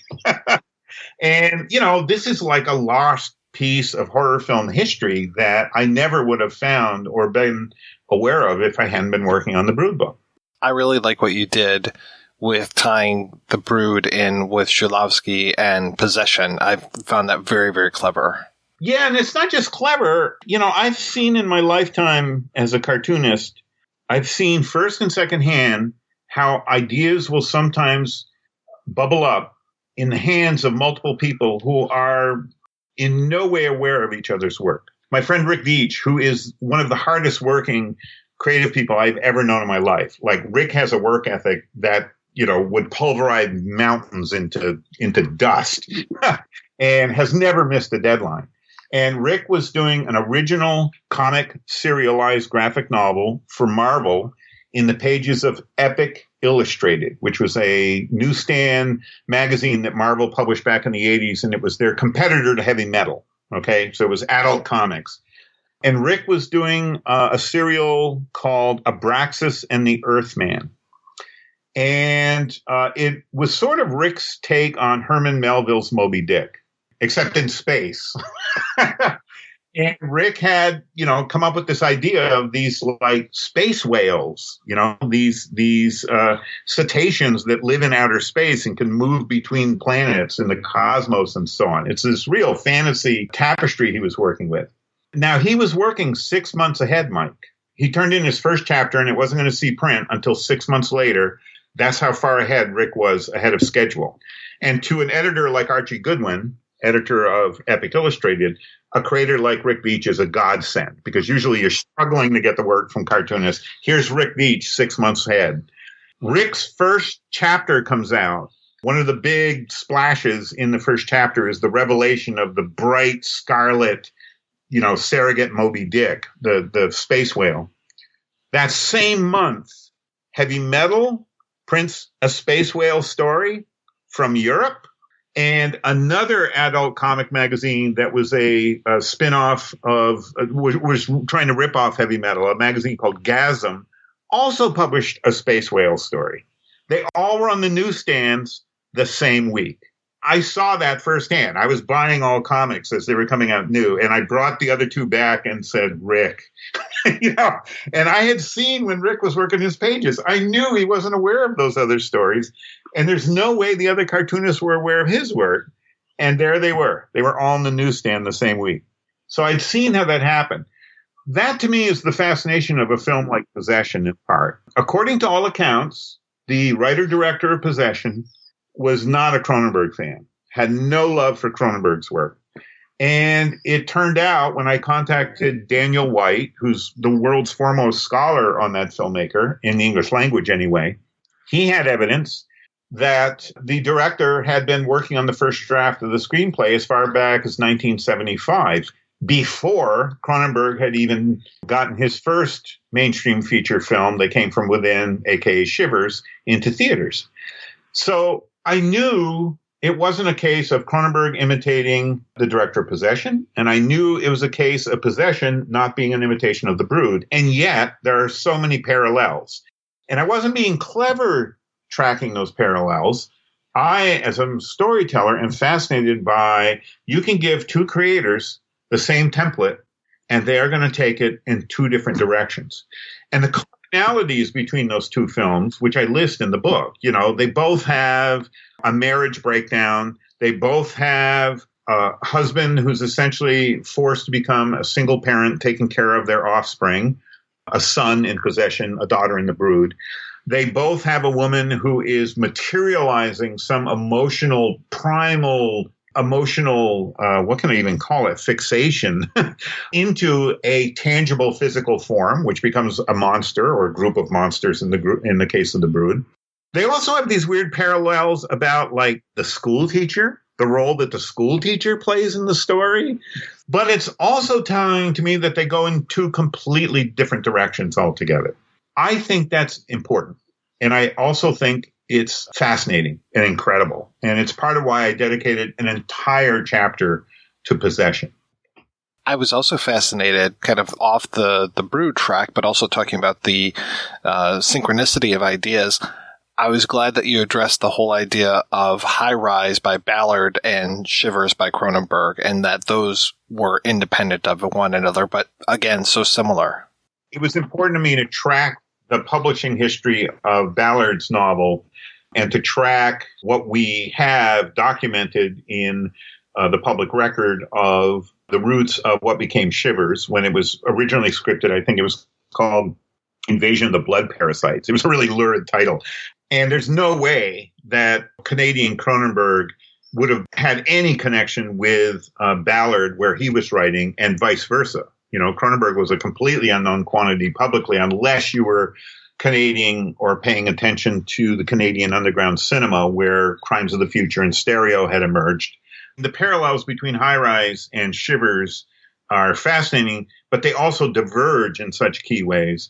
It's also telling to me, and I think I did say it in the book, that when the film version of High Rise came out, Shivers is a much better movie.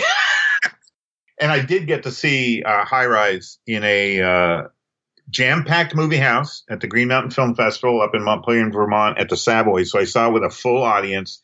And I have also shown Shivers to my students, and I have seen the audience reaction. I mean, Shivers still is a gut punch of a movie, and High Rise didn't even come close. So, I'd often seen that connection, and even, I'm sure you've seen it too, Mike, even accusations of one or the other ripping off the other creator, and that's just not the case. They came out around the same time, and they were a case of completely independent creative works where the creators were in no way aware of what the other creator was doing.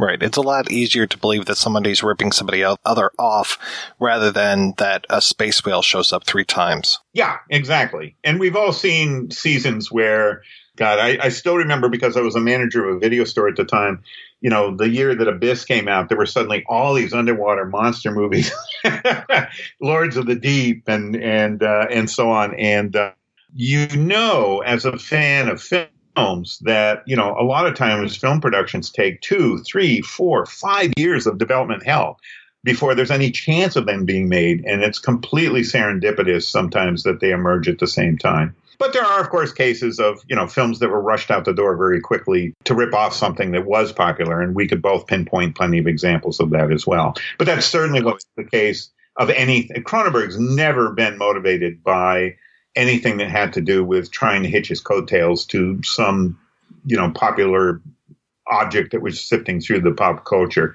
If anything, quite the contrary. At the same time, though, it was also important to me to lay out, I don't think I'd ever read, it may exist out there, and if someone's aware of it, please steer me to it. I don't think I'd ever read an assessment, a chronology, a cartography of parasitic science fiction. As I argue in the book, I'm certainly not saying that Cronenberg ipso facto read all this old science fiction and so did this work. It's just that these things are out there in the pop culture, and whether we're cognizant of them or not, they do feed our own creative work if you're a creative individual. And sometimes it feeds your work because you're just tapping into those same aquifers, and sometimes it feeds your work because you read or saw or experienced some variation on the theme in something that was closer to your own life in formative years as a child or teenager, whatever. It was interesting to me when I dug into as much as I could lay hands on about Milton Cronenberg, David Cronenberg's father.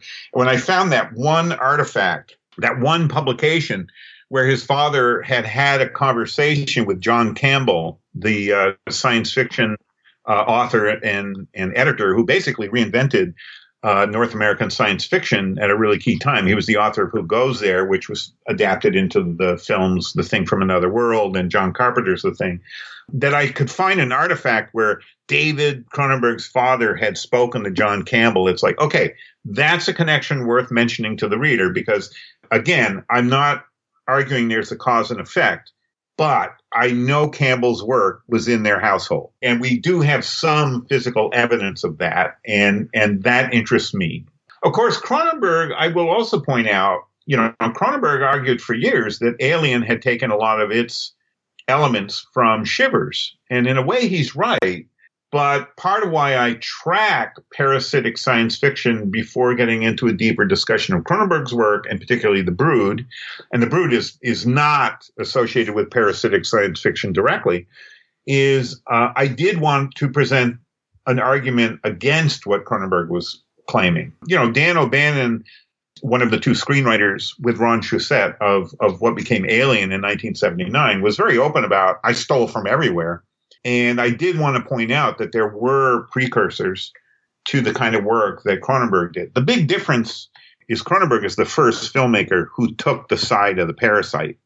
And I think that's why his work is both so offensive to so many people, not just the critics who originally knee-jerk rejected his films, but also why his work is so central to the evolution of the horror genre.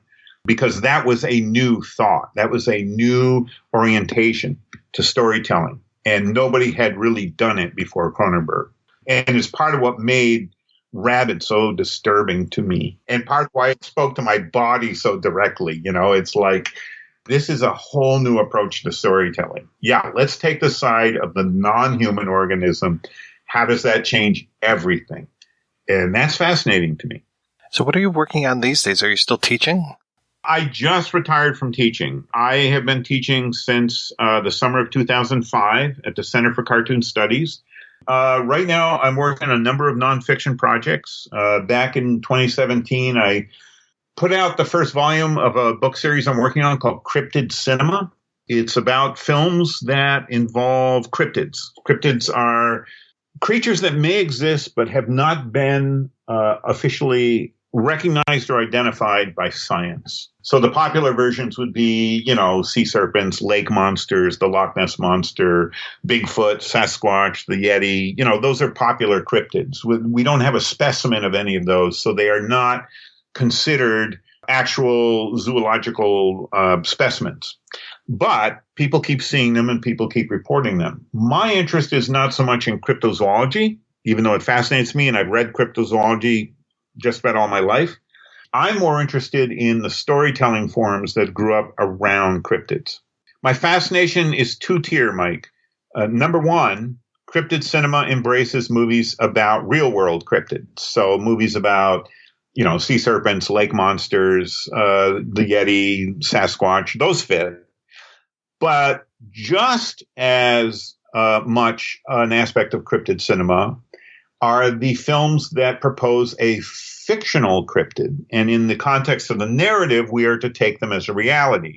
Neo-dinosaurs, living dinosaurs in the Lost World, Sir Arthur Conan Doyle's 1912 novel, the 1925 film version, and all the imitations. King Kong, Godzilla. These are all cryptid cinema artifacts as well. And some of my all-time favorite movie monsters like the Gill Man, the creature from the Black Lagoon, fit the bill as well. My interest is in, I don't care whether the film is based on a supposedly real-world cryptid or not. The storytelling forms that have evolved around the idea of a cryptid have a very codified approach to what they're doing. They seem to be obsessed with hitting the same bases, whether they're cognizant of it or not. And I'm fascinated with that as a genre. And with the exception of David Coleman's The Bigfoot Filmography, a wonderful giant book that David wrote and that McFarlane Press published, nobody's really taken a hard look at cryptid cinema as a genre. So that's my current sort of obsession, if you will. The first book came out in November of 2017. Your listeners can buy it from Amazon.com. And it's a real scattershot book. I just had fun with it. And I kind of lay out some of the basics of what I see as cryptid cinema and dedicate chapters to the far reaches of it. There's a number of films in there that some people, really have an issue with my including movies like Equinox, the movie from 1970. The second book, which is about to come out, is dedicated entirely to The Legend of Boggy Creek, the 1972 independent film that was shot in Texarkana and parts of Arkansas by a writer-director named Charles B. Pierce. And I'm doing an entire book on The Legend of Boggy Creek because that's the movie that changed the genre forever. Prior to The Legend of Boggy Creek, every cryptid cinema film was about you had to go somewhere to find these exotic creatures. Charles Pierce put the first popular film out there that said, you don't have to be a scientist or explorer. If you look out your back window and you live in Texarkana, the folk monster could be in your backyard. And that changed everything. And people aren't even aware of it. And we also fall into that trap of, when I was working on the Brood book, I can't tell you how many times people would say to me, why aren't you writing about a different movie? It's like the Brood didn't matter much to them. Legend of Boggy Creek was a huge hit. I mean, that played almost nonstop theatrically and at drive-ins in America from 1972 until 1976. That is a long run for any independent movie. 4 years. And now people will watch it if they've heard of it and they go, that's not so much, But now we've had how many years of cable TV shows about, every week searching for Bigfoot and asshats going out in the woods with, all their equipment looking for Sasquatch and stuff. Now it's become such a part of our pop culture that it seems common that we forget it still started somewhere. And what Charles Pierce did was pretty revolutionary in 1972. So I'm working on that book, and I'm also writing at the same time the third volume of Cryptid Cinema, which is the book I probably should have written first, Mike, which is a chronological history of cryptid cinema up to 1972. So I'm tracking all the threads from the 1890s and, Georges Méliès and a lot of early cinema up to 1972. And I'm stopping in 72 because after The Legend of Boggy Creek, the floodgates were open. And I feel like David Coleman's already written the book about what came after Boggy Creek, which was the big filmography that I mentioned earlier. And I'm also working on some comics projects. It's my goal to get back to work on my dinosaur comic, Tyrant, which I launched in 1994. And I managed to get about 4 issues out before the direct sale market collapsed and imploded. And it's my hope to get back to that. Mr. Bissett, thank you so much for your time. This has been fantastic. I hope it didn't go on too long, Mike.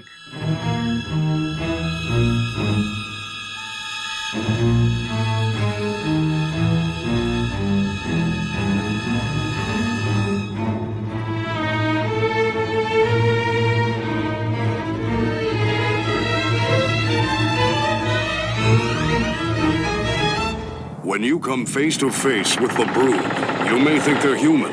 They're not. You may think they're harmless and easy to control. You're wrong. Don't let the Brood anywhere near you, or you'll know how it feels to be totally terrified. Once they get their hands on you, you're better off dead. The Brood. They're waiting for you. Rated R. Restricted. Under 17 not admitted without parent. All right, we're back and we're talking about The Brood. I want to thank Ms. Hines and Mr. Bissett again for their time. You can hear more of the conversation with Mr. Bissett as a separate supplemental episode. And once again, I do want to remind people that this is kind of the second part of a conversation. So go over to wakeupheavy.com and listen to the rest of this where you can hear us talk about Shivers. And kind of to that end, I wanted to talk to you too about how we see The Brood fitting into the overall world of Cronenberg. Cronenberg's had one of the most fascinating careers, especially with the way that he is able to change genres, but yet still bring his sensibilities to all of these different things. Like, it's interesting that we're talking about Raglan and psychology in this, and then we have the whole movie that he did about Jung and Freud, 30 years later. So he's still trucking in the same stuff, but he's doing it in a much different way. I have many, many thoughts on this because as I've talked to you about, I think probably in other episodes before I've mentioned this, I'm writing a book on Rabid. So I spend most of my time lately thinking about how things fit into his early career. But in terms of how does The Brood fit into his career as a whole, a super fascinating double feature that I strongly recommend people to check out if they're interested is The Brood and Maps to the Stars, which have all of these weird parallels in terms of this kind of abusive mother figure and the crazy sort of guru psychiatrist and the family dynamics. And so I think these are themes that he's continued to explore in different ways for decades now. I still need to watch a lot of his later films. I tried to start Cosmopolis last night and didn't last very long. And Maps to the Stars I just didn't get to, but now I'm really curious. Oh, you need to, especially now that you have, gone through a couple months of watching The Brood repeatedly. And reading a 700-page book about it. I think the interesting thing about it is the sort of treatment of Nola's character. I mean, it has all of his main character types from the period, like the inept male protagonist and the manipulative scientist and some sort of monstrous character, often a woman, some sort of character going through a really radical transformation. It's like it's all there, but for some reason in The Brood feels different to me, and the tone of it reminds me a lot more of later things, like Maps to the Stars. Well, I think that it's his first fully realized idea, and part of that is maturity, but in reading the Bissett book and in reading the Shivers monograph by Luke Aspel, the whole point of Shivers was to get an exploitation film out and make money and make a life as a film director. And it seems like Rabid suffered from maybe a quick turnaround. And I know that some stuff from the script was left out that would have made it make a little more sense. But I think just because this was so personal, it seems like it has a little bit more meat to it, and that definitely continues through the later films. And maybe it was just a matter of having more time to do it, more money to get it made. Bigger names. I mean, Oliver Reed and Samantha Eggar play such a huge role in this just with their heft. But it seems like it sort of bridges the gap between early exploitation and later more cerebral films. And that's with just my limited, I stop at around Crash as far as having kept up with most of Cronenberg's output. I mean, psychiatry is something that shows up again and again, even in his later films, even after he sort of... I feel like you reach a turning point in the 80s with things like Videodrome and The Fly, where the inept male protagonist becomes something different. Like in the case of The Fly, the inept male protagonist and the manipulative scientist are basically one and the same. And that's also the case with Dead Ringers. So it's fascinating to me how that transformation kind of works from The Brood on. But I don't know if I think Rabid feels less personal, but I also am now to the point that I think you're in with The Brood, where I've just watched Rabid so many times and I've spent so much time thinking about it that it's become kind of a different thing to me than it was when I first saw it. I mean, it's definitely one of my favorite Cronenberg movies, but yeah, I don't think I've reached a super critical theories about it. So I waver between Shivers and Rabid, and now kind of The Brood is definitely top spot Cronenberg. It's fascinating how your perspective on a film changes when you either watch it a lot of times, or specifically if you watch it and start researching it because you're going to write about it or do a podcast. To me, it always becomes I always wind up so much more attached to those films, versus films that I just watch for fun. I don't know if you guys have the same issue.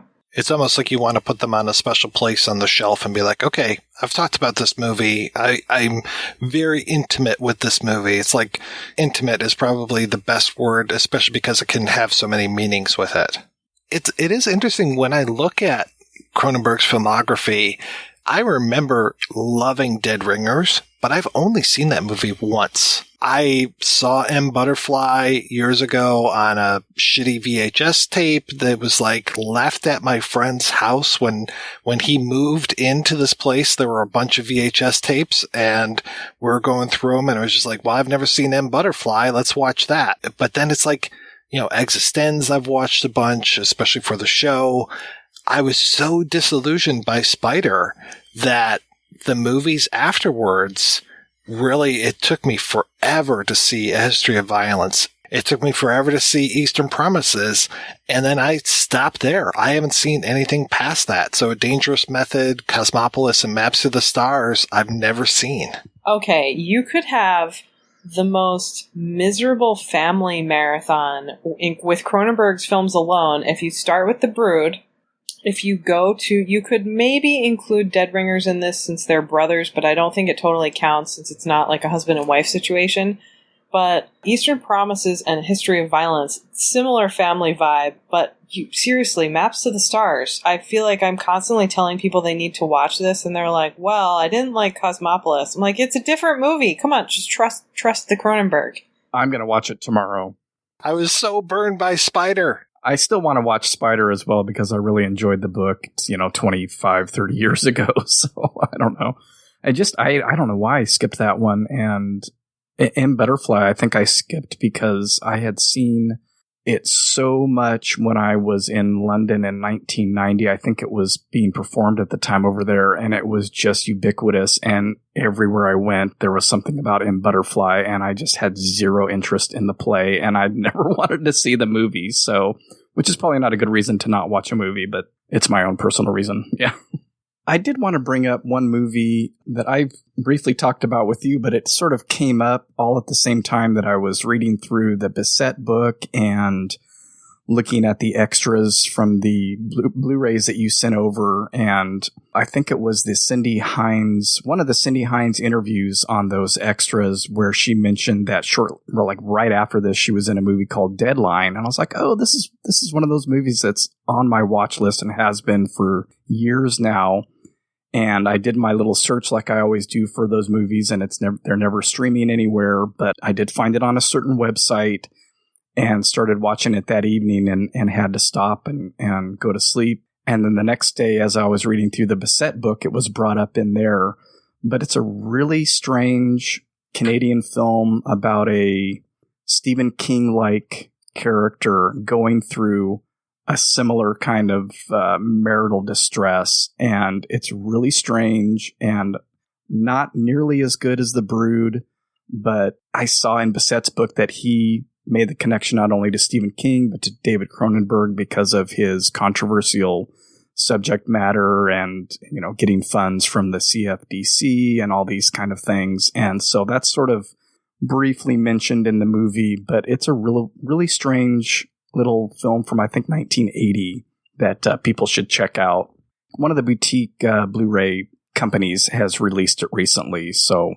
I think Vinegar Syndrome put it out, right? It's a trip. It's really weird, and there are some really interesting set pieces that have some, for the time, really great special effects. That sounds awesome. I have it, actually, from them, but I still haven't watched it, so I will...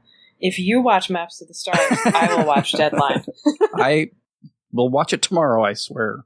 Well, I want to thank my co-hosts for this special episode, Sam and Mark. So, Mark, what is happening in your world, sir? Well, the Shivers episode that we have mentioned a number of times throughout should be available, and you can see that at wakeupheavy.com. I believe the show is on iTunes and just about everywhere else you can download podcasts, including the new podcast service from Amazon Music. So check it out there, and Mike will probably have it up on his site as well. And we also did the Antenna episode, which I believe is out or should be out. It will be out by the time this is out. And check that out. And wakeupheavy.com is the place to go, or SoundCloud / or is that / Wake Up Heavy. That's my host, so you can find all of the episodes there and iTunes and everywhere else. I work in the internet business, and I heard somebody say / when they meant / the other day, and it was like a dagger to my heart. Yeah, like nails on a chalkboard. Which one is it? I never remember. It's a / Okay. Yeah. All I can think of is Conan O'Brien using the little picture of / whenever he would promote Conan.com or whatever / whatever the, afterward was. I do remember that. I had to break that tutorial out for somebody. So, and Sam, what is happening in your world? I'm still doing, different commentaries that are coming out, but I'm always the worst at remembering once I'm put on the spot. But one thing that I do want to promote is this great British serial killer film from the early 70s called I Start Counting, that is coming out on Blu-ray really for the first time from this new company called Fun City. And they are sort of partnered with Vinegar Syndrome, so you should definitely check that out. I also, because Mike inspired me to get off my ass, decided to start working on my Rabid book again. And so, assuming I don't get distracted by other projects, hopefully that will be out next year. Hopefully. Well, I will definitely buy a copy. Is it going to be 600-700 pages long? It is not. I say that now, but I'd rather not. I'm trying for it not to be that long. I'm trying for it to be a respectable length. Again, I want to remind folks that this is the second of 2 episodes. You can hear Mark and I talk about David Cronenberg's Shivers either at his site, www.wakeupheavy.com, and I'll also be posting that episode over at the Projection Booth site, projectionboothpodcast.com, where you can find out more about today's episode as well. You'll also find a link over to Patreon where you can make a donation to the show. Every donation we get helps the Projection Booth take over the world.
If you enjoy this show and want more people to know about it, head on over to iTunes, leave a comment, and rate it 5 stars. Make sure you like and share us on Facebook, and don't forget to follow us on Twitter. Just search for Christopher Media. Thank you in advance for supporting Christopher Media by clicking on the PayPal button and by clicking through to all the sponsors who support ChristopherMedia.net. Most importantly, we would like to take the time to extend an extra special thanks to you. Christopher Media could not exist without your support. Thank you for visiting ChristopherMedia.net, and thank you for listening.